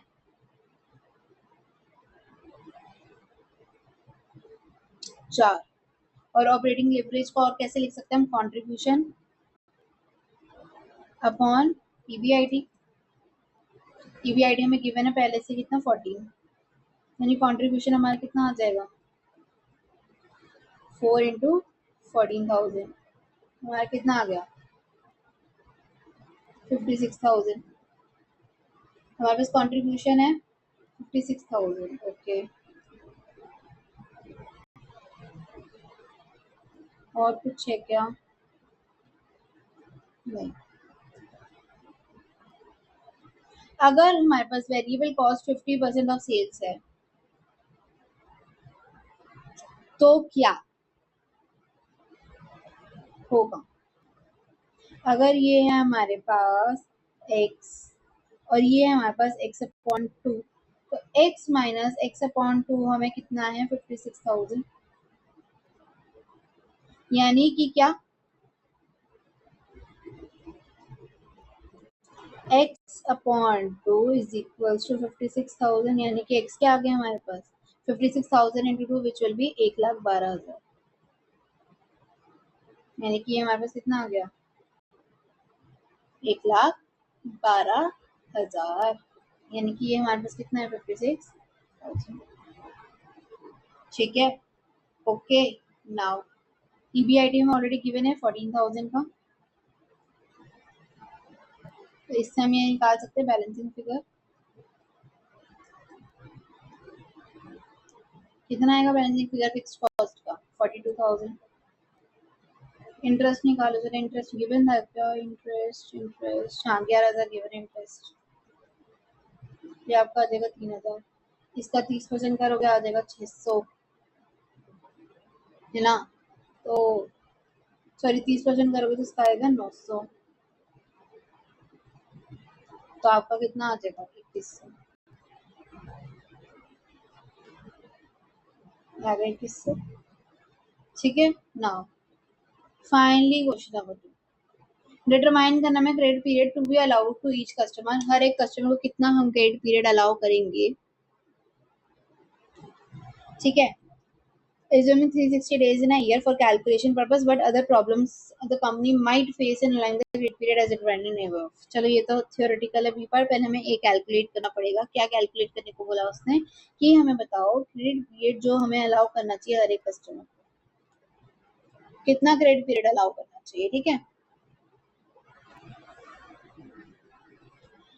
क्या है देखो, bright vision electronics limited, a manufacturer of color TV sets, is considering relaxation of its existing credit policy for 3 of its major customers. उनके लिए relaxation दे रहा है A, B और C के. Proposed credit period and estimated additional sales of the color TV sets कितने expected from these customers as a result of the revised credit terms are given below. क्या बोला उसने? Proposed credit periods and estimated additional sales. Additional sales दे रखी है और propose credit period दे रखी है. Sales expected from these customers, कैसे देखो, क्वांटिटी सोल्ड कितनी है, क्रेडिट पीरियड देखो 0, 30 और 60. अगर 0 पीरियड आपका होता है तो ए जब 1000 खरीदता है, बी जब 1000 खरीदता है. अगर 30 है तो 1000 तो 1500, 60 है तो भी 1000 और 90 है तो भी 1000. लेकिन ये 1500, 2000, 2500, ये 1000, ये 1500. सी वाला तो खरीदता ही नहीं है 0 और 30 में. तो ए में तो बेटा कोई इंक्रीज हो ही नहीं रहा. There is no increase in sale even if the credit is given. आपको 90 दिन का दे दे तब भी वो 1000 का 1000 पे अटका हुआ. तो क्या हमें ए को कंपेयर करना चाहिए? कोई मतलब ही नहीं है ए को करने. हमें तो बी और सी से मतलब है, कस्टमर बी एंड कस्टमर सी से. क्यों ए से क्यों नहीं? क्योंकि उसको 0 दिन का दे दो वो तब भी 1000 खरीद रहा है, 90 दिन का दे दो तब भी वो 1000 ही खरीद रहा है. जो खरीदने ही उसको इतने यार, हम क्या ही करें. तो हम बी और सी से मतलब रखते हैं. फिर जो सेलिंग प्राइस है टीवी के वो 9000 है, expected contribution 20% of the selling price है, cost of carrying receivable average of 20% पर एनम. क्रेडिट पीरियड कितना दे रखा? 0, 30, 60 और 90. ठीक है, जिसमें सेल्स यूनिट बी की कितनी? 1000, 1500, 2000, 2500 और इसमें 1000 और 1500. ठीक है, सेल्स वैल्यू कितनी है? इंटू 9000 कर देना, 1000 इंटू 9000 ऐसे करके तो 90 लाख आ जाएगा. 1500 इंटू 9000 कितना आएगा? 18 लाख आ जाएगा, सॉरी 35 लाख आ जाएगा.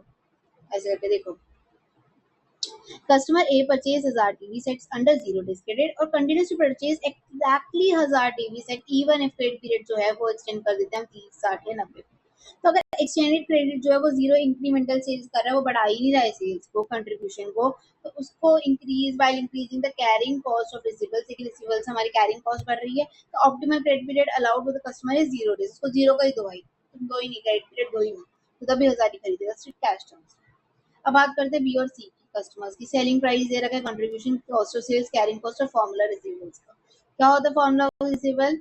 Formula to for the receivable investment at cost, sales value into cost upon sales into. चलो मैं आपको बताऊंगी बाद में, चलो पहले थोड़ा सा सॉल्व करते हैं.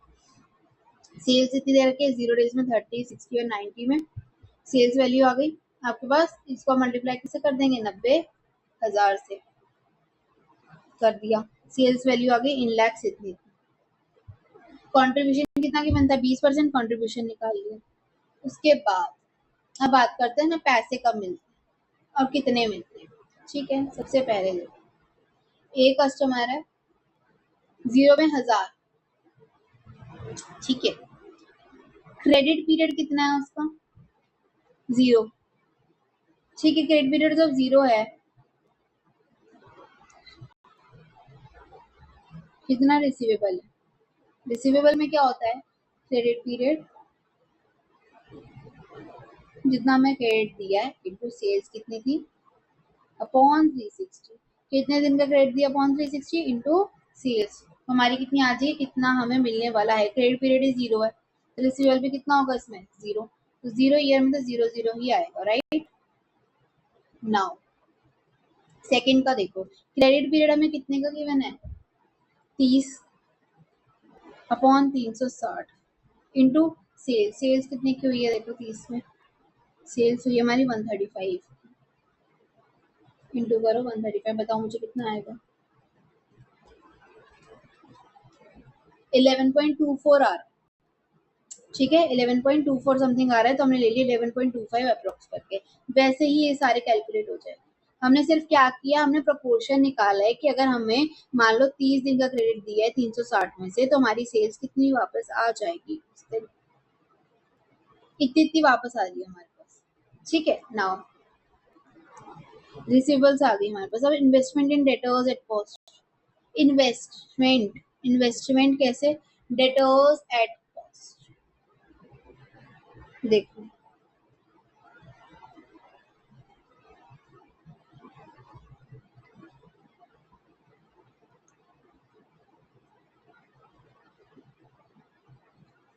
उसने बोला cost of carrying receivable average 20% पर एनम।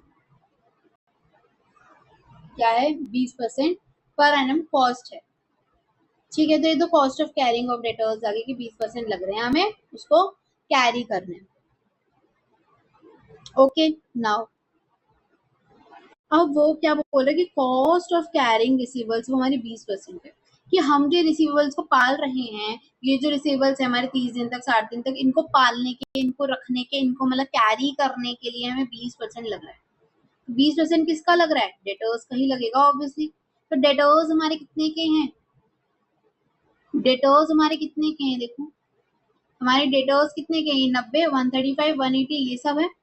बट हम सेल्स पर नहीं लेते, हम कॉस्ट पर लेते, हम सेलिंग प्राइस पर नहीं लेंगे, हम कॉस्ट प्राइस पर लेंगे। क्यों? Because we use cost instead of selling price, because cost represents the actual cash out of your pocket that is locked in the market. हमारा जितना पैसा खुद का सही में एक्चुअली लगा हुआ है हमारा, जैसे मान लो मैं 10 रुपए का बिस्किट बेच रही हूँ जिसमें मेरी 8 रुपए की कॉस्ट है और 2 रुपए मेरा कॉन्ट्रीब्यूशन है, प्रॉफिट है। तो मेरे 2 रुपए का प्रॉफिट है, ठीक है, लेकिन मेरा ब्लॉक तो 8 रुपए है ना, 8 रुपए लगे हुए मेरे में, तो उस पे निकालूंगी ना, मेरा 20% लग रहा है 8 रुपए का, ना कि 10 रुपए पूरे पे। मैं सेलिंग प्राइस नहीं लूंगी, सेलिंग प्राइस मेरा खुद का प्रॉफिट है, वो कोई मैंने जेब से निकाल के पैसे नहीं दिए हैं। तो मैं 90,000 पे नहीं करूंगी, जितने का भी टीवी, कितने का है? 9,000 का, 9,000 रुपए का टीवी है, तो 9,000 रुपए पूरे नहीं होंगे मेरे। कितने होंगे देन? कॉस्ट पे। कॉस्ट कितनी है मेरी? कितनी कॉस्ट है मेरी? कंट्रीब्यूशन कितना परसेंट है? कंट्रीब्यूशन कितना है? 20%, यानी मेरी कॉस्ट कितनी आ गई? 80%। यानी कि क्या? 80% ऑफ डेटर्स। डेटर्स कितने हैं हमारे? रिसीवेबल्स कितने? अभी भी निकाले हमने रिसीवेबल्स, ये हमने निकाले रिसीवेबल्स, कहाँ गए? सॉरी, ये 11.25 निकाला हमने रिसीवेबल। कैसे निकाला था रिसीवेबल? 60.60 into sales. हमारा रिसीवेबल आगे कितना रिसीवेबल है, इस रिसीवेबल का कॉस्ट कितना है? ये हमारा पूरा 100%, हमारा कॉस्ट क्या होगा? 80% इसका, सिर्फ 80%, तो आ गया 9। तो वैसे इसे 30 है, 30 का 24, 56.25 का 80%, जीरो का तो खैर जीरो है, 15 का 80%, ऐसे करके आ गया। अब इसका ये जो हमारा कॉस्ट है, इसका 20% कैरिंग कॉस्ट लग रहा है, इसका कॉस्ट लग रहा है 1.80, 1.80, 9, 2.40, इनके इनके 20% और इसका 80%, ऐसे कर। अब हमारे पास क्या आ गया? Excess contribution over carrying cost. Carrying cost के ऊपर हमारा कंट्रीब्यूशन ऊपर, ओवर कितना? ओवर कितना? दैट मीन्स प्रॉफिट कितना है। ठीक है, ओवर कितना है? तो हम क्या करेंगे? अब कंट्रीब्यूशन जो हमें 18 दे रखा था, जैसे यहाँ पे 18 है, उसमें से हम क्या कर देंगे? माइनस। चलो उसमें तो कुछ है ही नहीं, तो 18 ही आ गया। 27 है, उसमें से माइनस क्या कर देंगे? 27 में से 1.80, तो आपका आ गया 25.20। 36 से माइनस कर देंगे क्या? 31.20। 45 से 36 माइनस कर देंगे। 18 से 2.40 माइनस कर देंगे। 36 से 4.80 तो 31 आएगा। 45 से 9 करोगे तो 36 आएगा। तो हमारा ये क्या आ गया? एक्सेस कंट्रीब्यूशन, जो हमारा क्या है? प्रॉफिट एक तरीके से मान लो। The excess contribution over cost of carrying debtors is highest in case of credit period. कौन सी क्रेडिट पीरियड में हाइयर आ रहा है? इन सब में से देखो कौन सा, सॉरी 90 डेज वाला, और इन सब में से कौन सा है? 90 डेज वाला, यानी 90 डेज का है। That means credit period of 90 days should be allowed to B and C. उनको 90 दिन का देना चाहिए। सबसे हाईएस्ट कंट्रीब्यूशन किस में आ रहा है? 90 डेज में आ रहा है। अब उसने एक और क्वेश्चन पूछा था हमसे कि बताओ other problems the company might face along with the credit period as determined in above. उसके अलावा वो क्या सोच सकती है, क्या कर सकती है? जैसे कस्टमर ए है, 1000 टीवी ले रहा है, वेदर क्रेडिट इज गिवन और नॉट। कस्टमर सी है, वो 1000 टीवी कब ले रहा है? जब क्रेडिट क्या है?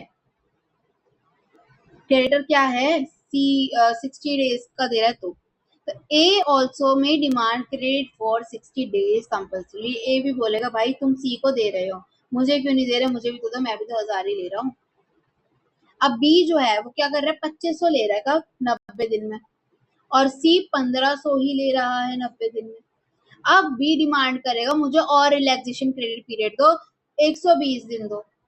क्यों?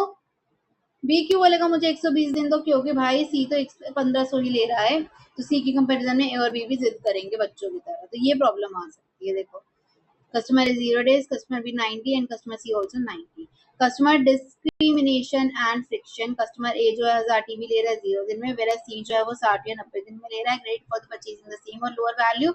जैसे कस्टमर A को जो है डिस्क्रिमिनेट लगेगा against 60-90 rates compulsory और 318 to switch the कॉम्पिटिटर्स की, कॉम्पिटिटर्स के पास चला जाएगा। Demand for extended terms by large buyers, customer B जो है परचेज कर रहा है 2590 दिन के अंदर, बाय जो कस्टमर सी हो 1500 ही कर रहा है, तो बी बोलेगा मुझे और ज्यादा रिलैक्सेशन दो, 120 डेज को दें, स्पेशल प्राइस डिस्काउंट दो, मुझे डिस्काउंट चाहिए। Increase default and better offering 90 days credit की वजह से क्या हो सकता है, increase in liquidity risk, liquidity risk आ जाता है, 3 महीने कम नहीं होते।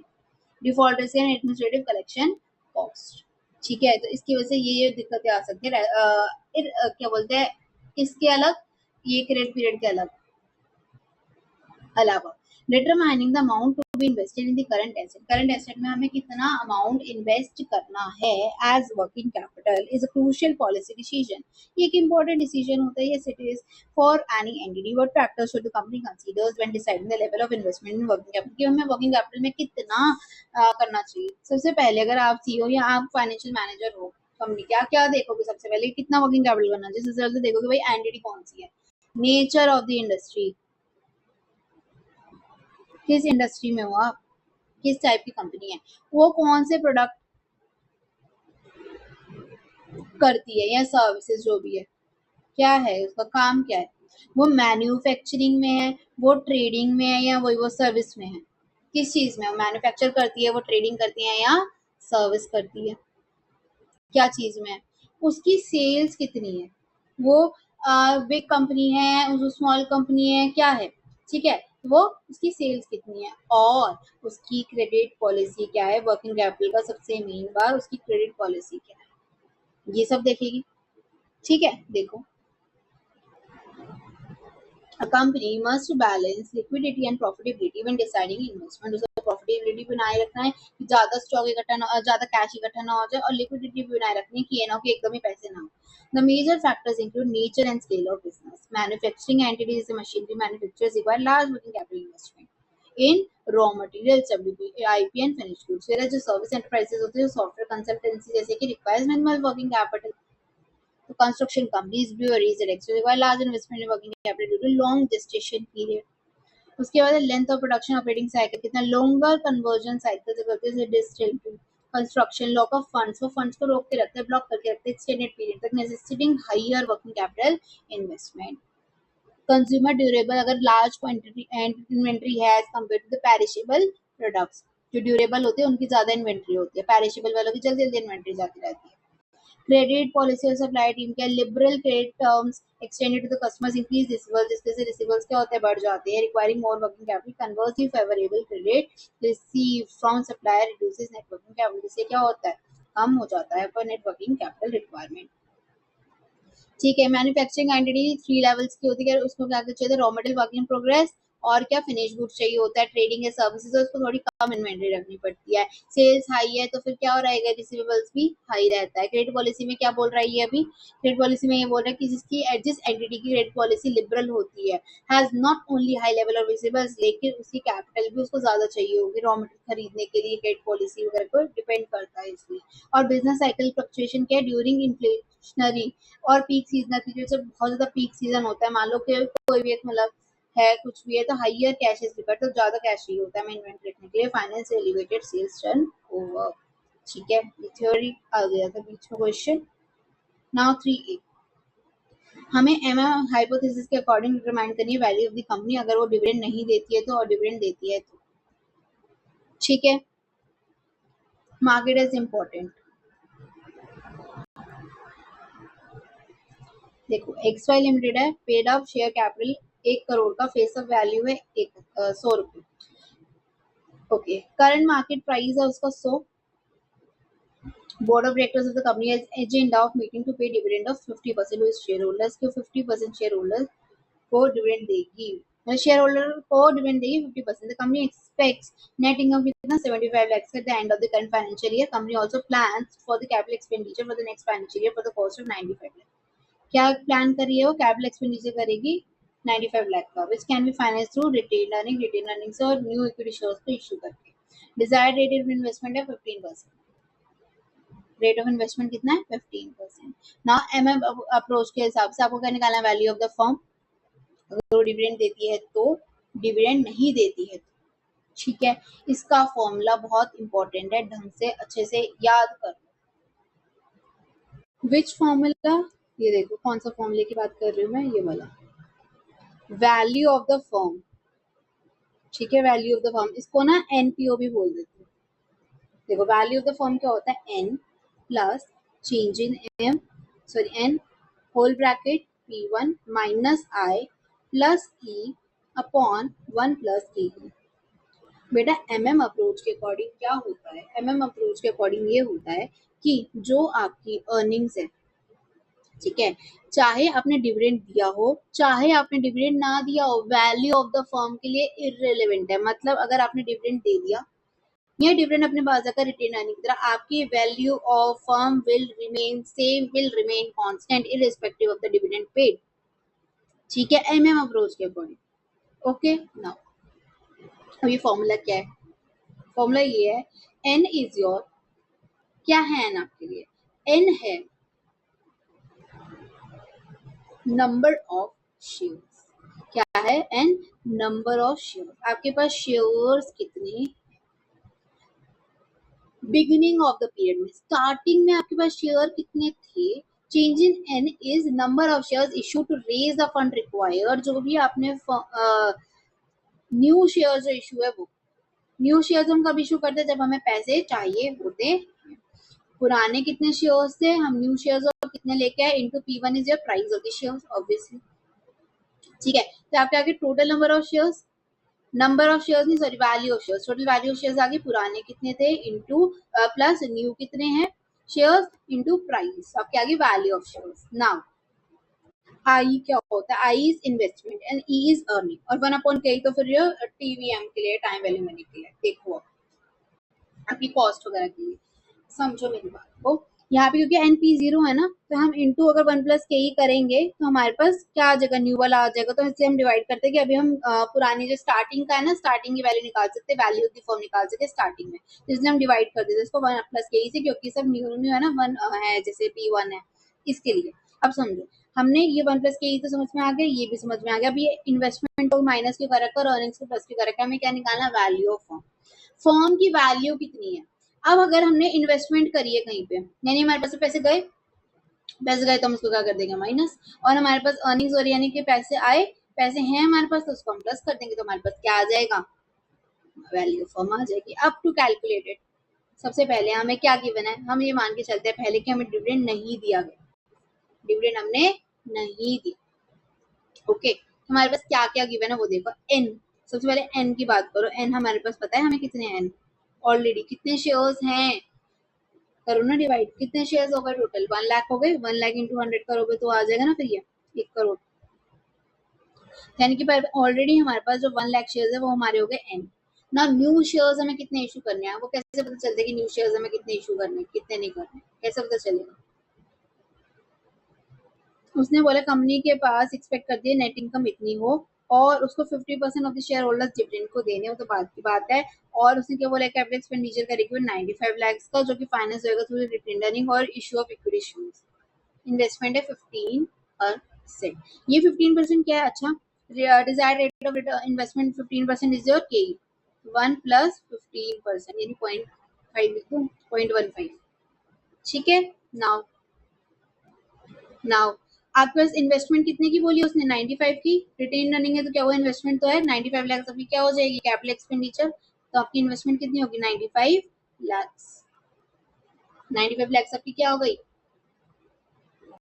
इन्वेस्टमेंट हो गई। अर्निंग्स कितने की हुई है आपकी, नेट इनकम कितनी है 75 लाख, ठीक है। कितनी है आपके पास अर्निंग्स, आपके पास देखो अर्निंग्स है ऑलरेडी 75 लाख, आपको इन्वेस्टमेंट करनी है 95 लाख की, यानी आपको कितने के शेयर्स इशू करने पड़ेंगे, 20 लाख के, 20 लाख के शेयर्स इशू करने पड़ेंगे एट कितने प्राइस पे, 100 पर, 100 पर करेंगे, चलो पहले 20 तो देखो, 20 लाख शेयर्स कितने पे, कितने पे इशू करेंगे? बहुत खिचड़ी हो गया ना, इसको थोड़ा सा हटाते हैं।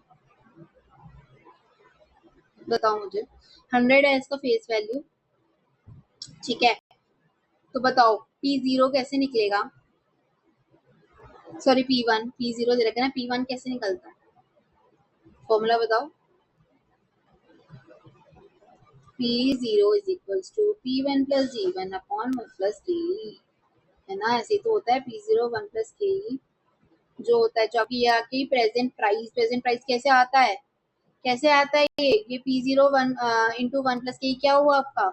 जो प्राइस अभी है शेयर का वो, और जो आपने डिविडेंड दिया है, जो डिविडेंड देने के बाद प्राइस आपका आएगा वो होगा P1 plus D1। P0 already कितना है आपका 100, तो 100 1 प्लस 0.15 और माइनस क्या करोगे आप? डिविडेंड कितना है आपका 0, तो यही आप इसको सॉल्व कर दो तो आपके पास क्या आ जाएगा? P1 आ जाएगा। P1 कितना होगा 115, यस। तो 115 आपका क्या हो गया? यानी कि 20 लाख में से 115 डिवाइड कर देंगे तो आपके पास नंबर ऑफ शेयर्स जो न्यूली आपको इशू करने हैं वो आ जाएंगे। और इनटू में P1 है, P1 आपका 115 है, माइनस 95 लाख प्लस अर्निंग्स कितनी है? अर्निंग्स कितनी है बेटा? 75 है ना, तो 75 लाख प्लस कर दो। बताओ मुझे कितना आ रहा है इसको सॉल्व करके? 1 lakh plus 20 lakh upon 115 into 115 हो गया आपको 135 lakh, minus 95 plus 75 divide by 1.0.5 आपका आ गया 1 करोड़। और उसने क्या बोला था? 1 करोड़ आपकी क्या है? पेड ऑफ शेयर कैपिटल, उसी मतलब वही 1 करोड़ आपका क्या आ गया? NPO, value of the firm when dividends are not paid आ गया। अब हम क्या निकालेंगे? जब डिविडेंड पे हो गया तब, ठीक है? इतना समझ में आया? चलो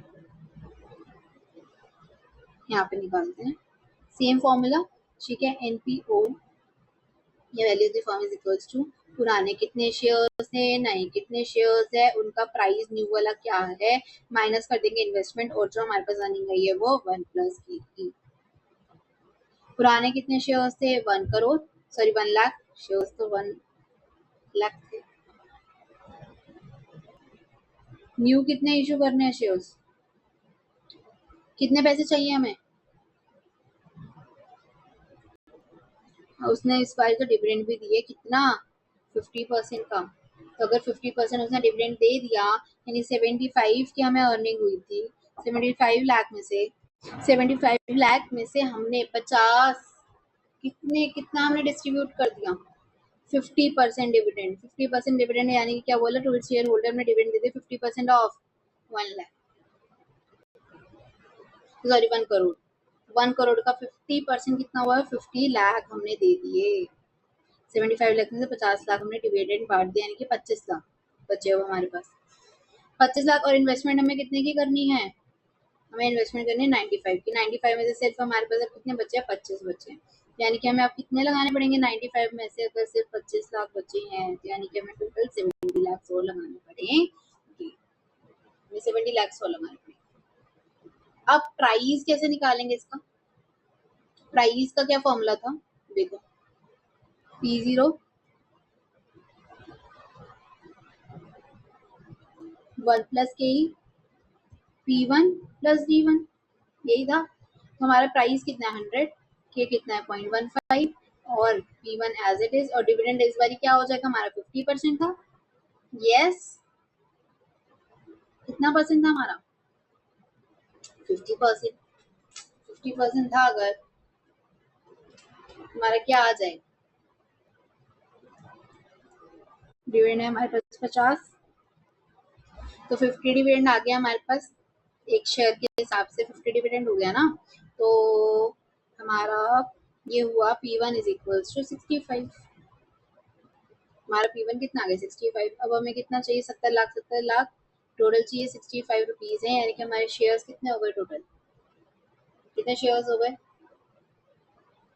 10769, इतने शेयर्स हो गए 107,693। अब देखो 1 लाख है, 107,693 हमारे और हो गए शेयर्स।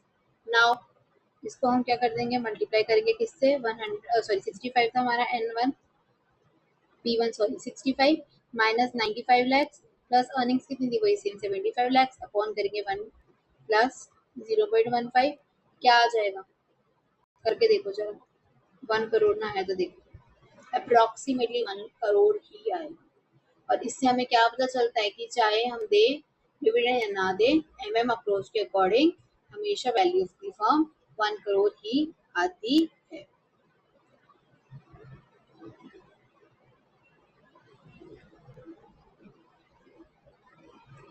देखो प्राइस कैसे निकला 100 P1 प्लस 0 1 अपॉन 1.15 तो P1 हमारा 115 आ गया, एक्सपेक्टेड अर्निंग 75 है, डिविडेंड हमने नहीं दिया, रिटेन अर्निंग हमारे पास 75 लाख आ गया, टोटल इन्वेस्टमेंट 95 करनी थी, बैलेंस आ गया 20 लाख। 20 लाख को डिवाइड करके 105 से हमारे इतने शेयर्स आ गए, तो हमारा इससे हमने फॉर्मूला लगाया तो हमारा कितना आ गया 1 करोड़।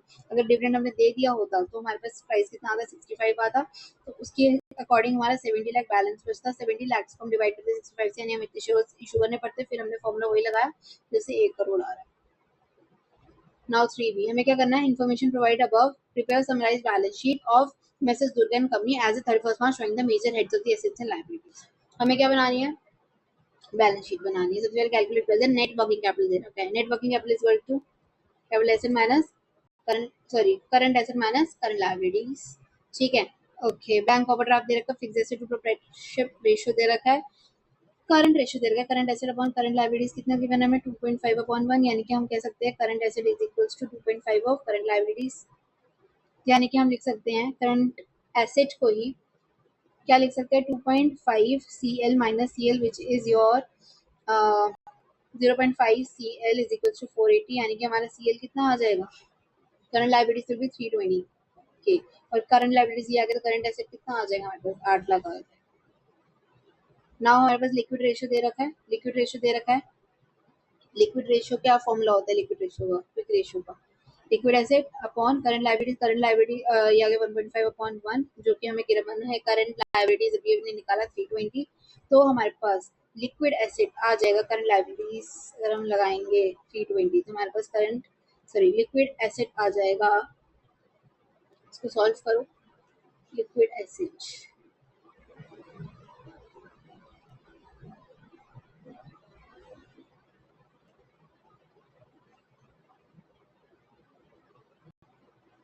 निकालो।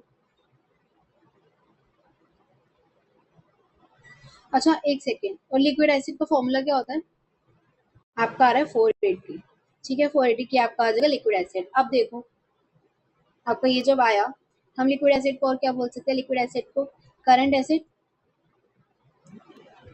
Acid minus what, current acid minus inventories, inventories नहीं होती, इन्वेंट्रीज को हटा देते हैं, तो हमारे पास क्या आ जाएगा, करंट इन्वेंट्रीज, करंट एसिड कितना है 8 लाख, लिक्विड एसिड हमारे पास अभी कितना आया है 480, तो हमारे पास इन्वेंट्री कितनी आ जाएगी 320, 320 की हमारे पास क्या आ गया स्टॉक, ठीक है। नाउ हमें fix asset to proprietary ratio दे रखा है, फिक्स एसेट प्रोप्राइटरी रेशियो कैसे निकालेंगे, fix asset is equals to 0.75 of proprietary fund, यही मतलब होता है। प्रोप्राइटरी फंड में आपका क्या क्या आ जाता है बताना, प्रोप्राइटरी फंड में आपका होता है fix asset plus net working capital, बस यही तो होता है, यस और नो मुझे बताओ आप, क्योंकि फिक्स एसेट में जब हम करंट एसेट मिलाते हैं और करंट लाइबिलिटीज को माइनस कर देते हैं तो आपके पास डिबेंचर्स आ जाते हैं, बैंक लोन आ जाता है आपके पास, क्या बोलते हैं वो आ जाता है, सॉरी डिबेंचर्स आ जाता है आपके पास, प्रेफरेंस शेयर्स आ जाता है, इक्विटी शेयर्स आ जाते हैं, जो कि आपका क्या होता है प्रोप्राइटरी फंड ही तो होता है ना, ये सो नो, तो उससे आपका कैलकुलेट हो जाएगा ये, देखो बहुत खिचपिच होगी ना, कंफ्यूजन हो रही होगी, डायरेक्ट सोल्यूशन पे चलते जितना निकाल देते ना बाकी आगे कॉस्ट सॉल्व करेंगे। Current ratio, current asset upon liabilities, current asset आ गया, नेट वर्किंग कैपिटल क्या होता है current asset minus current liabilities, उससे हमारा करंट एसेट निकालिए 8 लाख और करंट लायबिलिटीज निकालिए 320। उसके बाद लिक्विड रेशियो क्या होता है, liquid asset upon current liabilities 1.5 देगा, लिक्विड एसेट के 1.5 से 320 यानी 480 आ गया। Stock current asset minus liquid asset होता है यानी कि 320। कंपटीशन प्रोप्राइटरी फंड क्या है, फिक्स्ड एसेट प्रोप्राइटरी एसेट का 0.75, फिक्स्ड एसेट हो गया 0.75 into proprietary fund. We know क्या proprietary fund is equal to fixed asset plus net working capital. तो प्रोप्राइटरी फंड कितना हो जाएगा 0.75 और proprietary fund which is your fixed asset plus कर देंगे 480 which is your net working capital. तो उससे हमारा प्रोप्राइटरी फंड आ गया 1920 और फिक्स्ड एसेट कितना आ गया 1440 आ गया।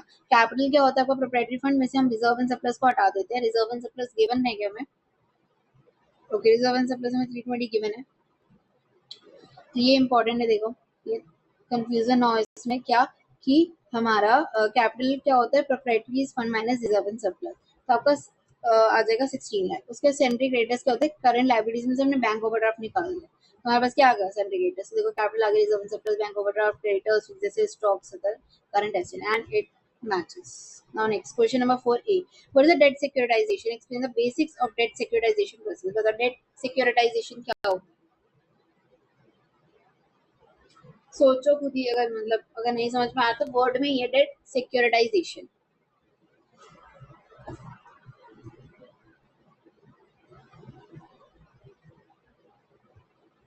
रिसाइकलिंग ऑफ फंड, ठीक है, इट रिसाइकल्स द फंड।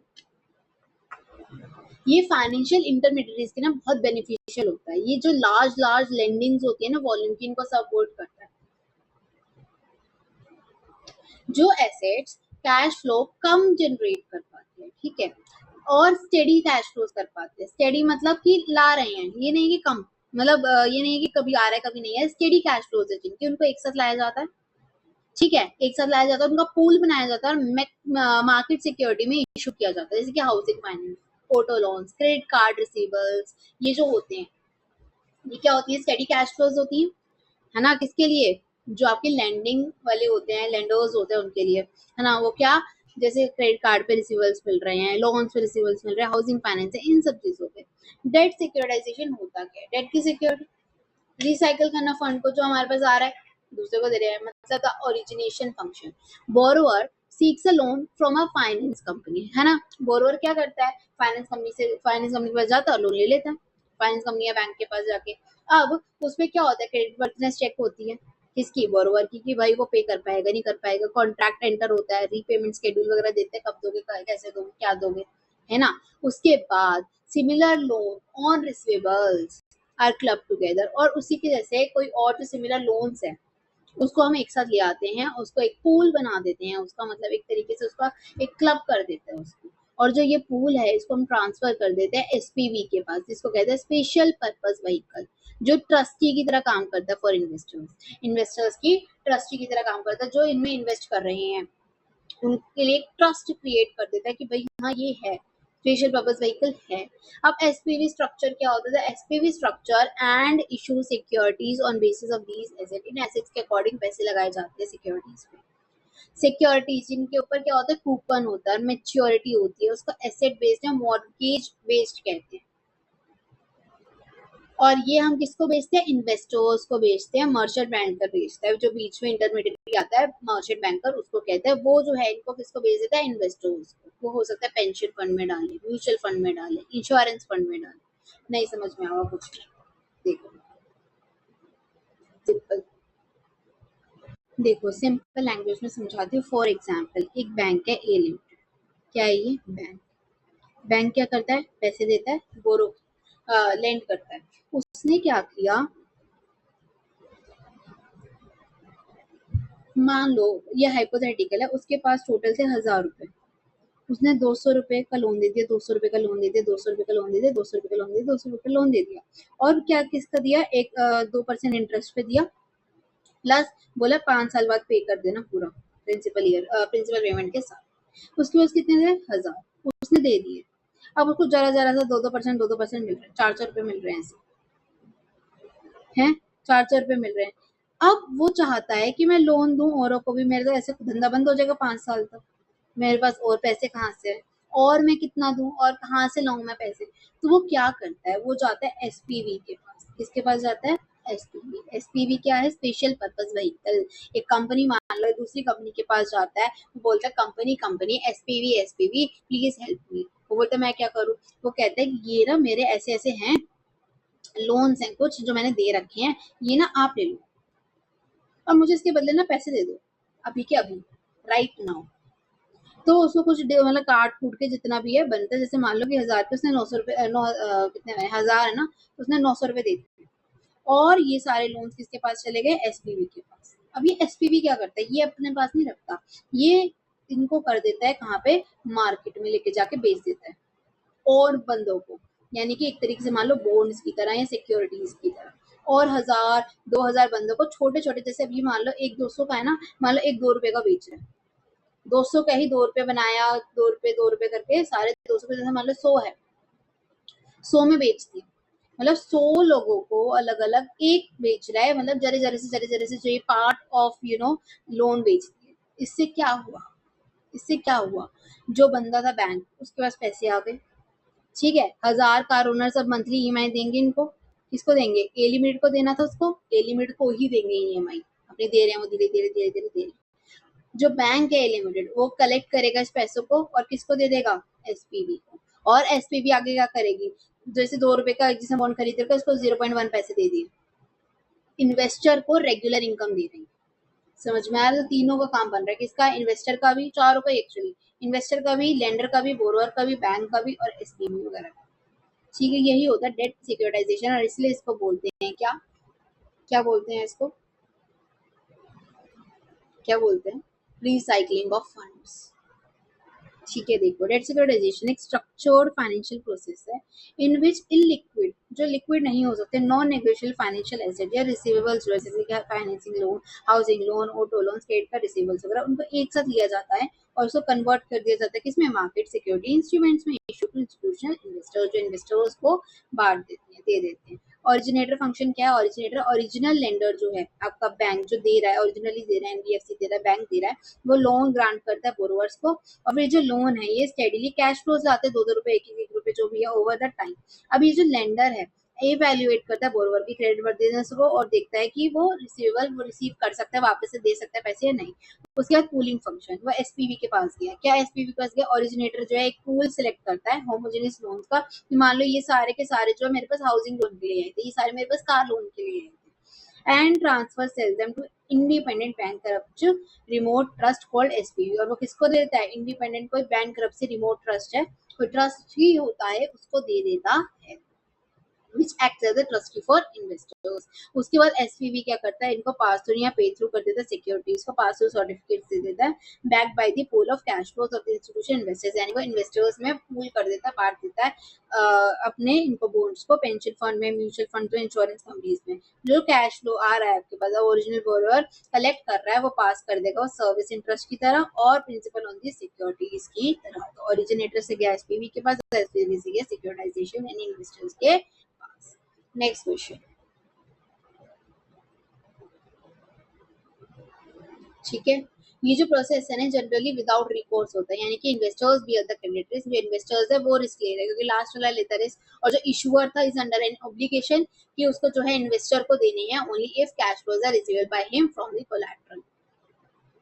जो बेनिफिट है originator are that assets are shifted off the balance sheet, जो एसेट्स थे वो बैलेंस शीट से चले गए, और originator recourse to the off balance sheet funding, यानी उसको ऑफ बैलेंस शीट फंडिंग मिल गई, एक तरीके से उसको दे दिया, पैसे मिल गए उसको। ठीक है, now next question. Operating leases and financial leases are traditionally the most important type of leases in the financial management. Operating lease or finance lease, you know. However, in recent days, क्या other type of lease भी आ रही है, gain significance due to their unique benefit. उसकी unique benefit होती है, that is, Admin explain the at least 4 other types of leases that have become increasingly important. हमें भी दो ही पता है भाई, operating और financing। उसके अलावा और कौन सा होता है पता है आपको? Sales and lease back होती है, सेल करो और फिर उसको वापस से, हमने पहले बेचा फिर उसके बाद उसको वापस से लीज कर दिया, ये तो हमने पढ़ भी रखा अकाउंट में, sales and lease back. Under this type of lease क्या होता है? ओनर ऑफ द एसेट जो है वो बेच देता है एसेट को बायर को, हु इन टर्न क्या करता है? फिर वापस से वो लीज बैक ले लेता है सेम एसेट को कंसिडरेशन में ऑफ द लीज रेंटल्स। इसमें क्या होता है? एसेट फिजिकली एक्सचेंज नहीं हुई है, वो तो ऑनर के पास ही रहती है, लेकिन अब वो उसका ऑनर नहीं रहा, इसका मेन एडवांटेज क्या होता है this method is that lessee can satisfy himself completely regarding the quality of an asset and after position, जब उसको पोजीशन मिल जाएगा of the asset, convert the sale into lease agreement, हम उस सेल को क्या कर देंगे, लीज एग्रीमेंट में कन्वर्ट कर देंगे। ठीक है, सेलर क्या एज्यूम करता है, रोल ऑफ लेसी, क्योंकि जो सेम एसेट है उसने वो लीज बैक करा लिया, और जो बायर है वो कैसे काम करता है, सेलर की तरह, as asset purchase by him was lease back to the seller, तो इसलिए वो लेसर की तरह काम करता है। So the seller gets agreed selling price, जो सेलर है जो बेच रहा है उसको उसका सेलिंग प्राइस भी मिल गया, और बायर को क्या मिलते रहेंगे, रेंटल्स मिलते रहेंगे, लीज रेंटल्स। ठीक है, ये होता है आपका फर्स्ट वाला, देखो पढ़ो, sales and lease back. Under this agreement owner of the asset sells its financial buyer या लेसर को क्या, cash and immediately lease it back from the buyer. Key benefit क्या, रिलीजेस लॉक्ड अप कैपिटल, जो lock up capital था वो release होता है from fixed asset to boost immediate liquidity working capital without interrupting operational usage of the asset, तो बिना asset को छेड़े उसको पैसे मिल जाते हैं। उसके बाद सेकेंड है लेवरेज लीज, वो क्या होता है, लेवरेज लीज में ये होता है, एक होता है लेसर, एक होता है लेसी, एक बीच में और तीसरा आ जाता है इसमें, जो लेसर है उसने बोरो किया परचेज कॉस्ट पे, part of the purchase cost of the asset from the third party that is lender, and assets of purchase is held as a security against the loan, और जो asset खरीदा गया है उसको हम security की तरह लेंगे, कोलैटरल की तरह लेंगे against the loan. Lender is paid of from this lease rentals, अब लेंडर जिसको हम लेंड कर रहे हैं वो क्या करेगा, उसको पे करेगा लीज रेंटल्स के थ्रू, जो लैंड कर रहा है वो कैसे, उसको कैसे पे करेंगे हम, लीज रेंटल्स के through directly by the lessee, lessee देगा उसको, और जो सरप्लस रहेगा वो कहाँ जाएगा, क्लेम्स ऑफ द लेंडर रहेगा, goes to the lessor, lessor को मिलेगा, lessor is entitled claim the depreciation allowance, तो डेप्रिसिएशन किसको मिलेगा, लेसर को मिलेगा। नहीं समझ में आएगा वापस से देखो क्या मतलब बोल रही हूँ मैं। एक ट्रिपलेट होता है, ठीक है, tri party lease structure use to financing high value capital asset, जिसमें आर्ट एयरक्राफ्ट पावर प्लांट्स इन सब के लिए यूज होता है, बड़ी बड़ी चीजों के लिए। Lessor invest 20% to 40% equity, lessor ने क्या किया, हम इन्वेस्ट करेंगे 20 से 40% इक्विटी। अब ये आपको परसेंटेज याद करने की जरूरत नहीं है, बस आप समझो लेसर ने क्या किया, इन्वेस्ट किया इक्विटी में, वाइल रिमेनिंग जो होता है वो फाइनेंस होता है डेट लेंडर्स के थ्रू, वही जो तीसरा है with mortgage on the asset, mortgage चल देते हैं, ठीक है, यही होता है। Under this lease a third party is involved besides lessor and lessee. Lessor borrows a part of the purchase cost of the asset from the third party. Lender and the assets so purchased is held as a security against the loan. Or lender is the paid off from the lease debtors directly by the lessee, and surplus after meeting the claims of the lender goes to lessor. Surplus किसके पास जाता है, laser के पास जाता है, lessor ही depreciation allowance claim करेगा। उसके बाद सेल्स एड लीज क्या होती है, an arrangement where a manufacturer या वेंडर कोलैबोरेट करता है लीजिंग कंपनी के साथ टू मार्केट इट्स प्रोडक्ट, अपने प्रोडक्ट को मार्केट करने के लिए। Sales aid lease, the leasing company provides lease financing to end customers, end customers को क्या देता है, वो लीज फाइनेंसिंग देता है बूस्टिंग मैन्युफैक्चरर्स। क्या हुआ है इसमें, lessor enters into a tie up with the manufacturer for marketing the latter's product, manufacture के प्रोडक्ट को क्या करने के लिए, मार्केट करने के लिए लेसर आता है एग्रीमेंट में through its own leasing operation, it is called sales aid lease. In consideration of the aid in less sales के अंदर उसने अगर एड दी है तो मैन्युफैक्चर क्या कर सकता है, उसको क्रेडिट दे सकता है, कमीशन दे सकता है, और लेसर क्या है, उसको दोनों फंड्स मिलते हैं, लेसी के भी मिल गए एज वेल एज मैन्युफैक्चर के भी मिल गए, मतलब उसने जो लीज दे रखी थी उसके भी मिल गए और जो उसको मैन्युफैक्चर देगा वो भी मिल गए। एक होता है क्रॉस बॉर्डर डायरेक्ट लीज, जिसको बोलते हैं close ended open ended lease होती है। उसमें क्या होता है, leasing transaction where the lessor and lessee are domiciled in different sovereign countries, अलग अलग कंट्रीज में है। It leverages tax incentives, currency advantages, international asset. इसमें क्या होता है, एसेट के transfer to the lessor at the end of lease, lease खत्म होने के बाद लेसर के पास एसेट चला जाता, ठीक है। द रिस्क ऑफ ऑब्सिलेंस, रेसिडुअल्स, कुछ भी जो भी है वो किसके पास जाएगा, लेसर के पास, being the legal owner of the asset, ठीक है। और in the end open ended lease में क्या होता है, lessee has an option of purchasing the asset at the end of, अगर क्लोज एंडेड है तो किसके पास चॉइस है, लेसर के पास, अगर ओपन एंडेड है तो किसके पास चॉइस है, लेसी के पास, ठीक है। ओपन है तो लेसी, क्लोज है तो लेसर।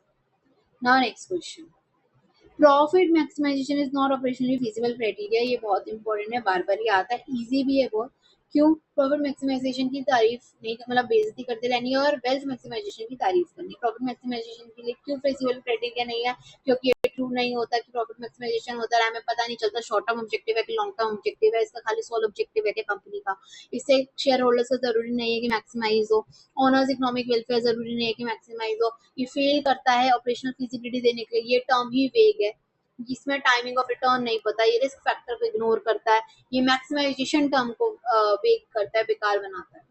ठीक है, ऐसे सब लिख दोगे। The statement is valid. क्यों? क्योंकि प्रॉफिट मैक्सिमाइजेशन जो है उसको इनकम्प्लीट माना जाता है, ऑपरेशनली डेफिसिट माना जाता है, एफिशिएंट माना जाता है, वेगनेस एंड एम्बिग्यूटी आ जाता है। Term profit is ill defined, गलत डिफाइंड है, कम डिफाइंड है। It does not clarify whether it means net profit, gross profit, earning per share, क्या है accounting profit, economic profit, ignores time value money. Profit maximization treats cash flows received today identically with cash flows received 5 years later, ignoring the timing and discounted present value of return. Ignore the risk and uncertainty, but focuses purely on maximizing quantum of income without evaluating the financial risk, operational variance involved in earning that profit. उसको ignore करता है। Short term basis क्या bias क्या encourages managers to sacrifice long term sustainable value। वो क्या बोलते हैं, encourage करते हैं कि भाई तुम long term को sacrifice करो, short term पे ध्यान दो। ये सब चीजें नहीं होनी चाहिए। रिस्क फैक्टर इग्नोर करना, मैक्सिमाइजेशन टर्म वेट करना, ये सब चीजें गलत है और ये नहीं करनी चाहिए।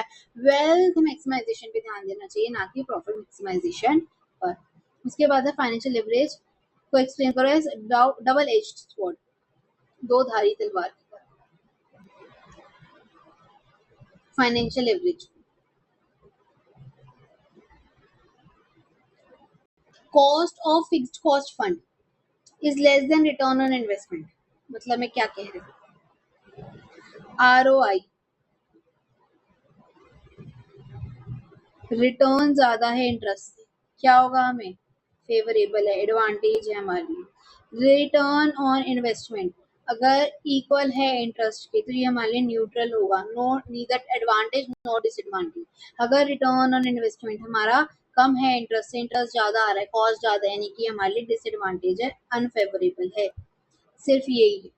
क्या मतलब हुआ इससे, दो धारी तलवार के डबल एज स्वॉर्ड क्या हुई, ये हुई कि अगर फिक्स्ड कॉस्ट कम होता है रिटर्न ऑन इन्वेस्टमेंट से, फाइनेंशियल लेवरेज हेल्प करेगा रिटर्न ऑन इक्विटी और ईपीएस लाने में, अगर हमारा कॉस्ट कम हो। Firm will also benefit from saving of tax, tax बचेगा इंटरेस्ट ऑन डेट पे। हाँ, एक बार अगर कॉस्ट ऑफ डेट जो होते हैं वो ज्यादा है रिटर्न से तो ईपीएस अनफेवरेबल रहेगा, फाइनेंशियल डिस्ट्रेस आएगा। इसी को फाइनेंशियल लेवरेज को कहते हैं डबल एज्ड स्वॉर्ड, कि इस पे EPS, earning per share, financial average का क्या होता है, ईपीएस पे भी फर्क पड़ता है, रिटर्न ऑन इक्विटी पे भी फर्क पड़ता है। ईपीएस पे भी पड़ रहा है और रिटर्न ऑन इक्विटी पे भी पड़ रहा है, देखो पढ़ो। Financial leverage refers to the use of fixed financial cost sources of fund like debt and preference shares, ठीक है, alongside इक्विटी कैपिटल के साथ। Double edge sword because favourable edge क्या होता है, मार्जिन प्रॉफिट यानी कि EBIT is rising and higher than the cost of debt. Financial leverage accelerate करता है और यहाँ पर क्या हो रहा है, कम हो रहा है, सिंपल सी बात। रिमेन कांस्टेंट तो वो इक्वल पे है, और अगर कम है तो फिर वो fast rate pushing the firm towards bankruptcy and financial distress, इसको कहते हैं डबल एज स्वॉर्ड। ठीक है, capital budgeting, cost of capital, leverage, DOL, contribution upon EBT, DFL का EBIT upon EBT, dividend policy P0 equals to P1 plus D1 upon 1 plus k, यहाँ फिर P0 के साथ 1 प्लस के को लेगा। और रिसीवेबल मैनेजमेंट डेट कॉस्ट कहते हैं sales into cost upon sales into days upon 360, ऐसे करना है, नहीं तो जो हाफ ऑफ करके करना, आधा तो करके करना है, वैसे कर दो। MM arbitrage, sell levered, borrow personal debt, debt है तो buy levered. Rational analysis, net working capital क्या होता है, capital asset minus current liability, sorry current asset minus current liability, stock होता है current asset minus fix asset. Okay, step by step करना है, working capital clear रखना, अपनी working notes वगैरह को clear state assumptions, highlight the financial numeric, includes one line conclusion statements वगैरह, तो उससे आपके मार्क्स लेवल अच्छे आएंगे। ठीक है, कटिंग नहीं। All the best.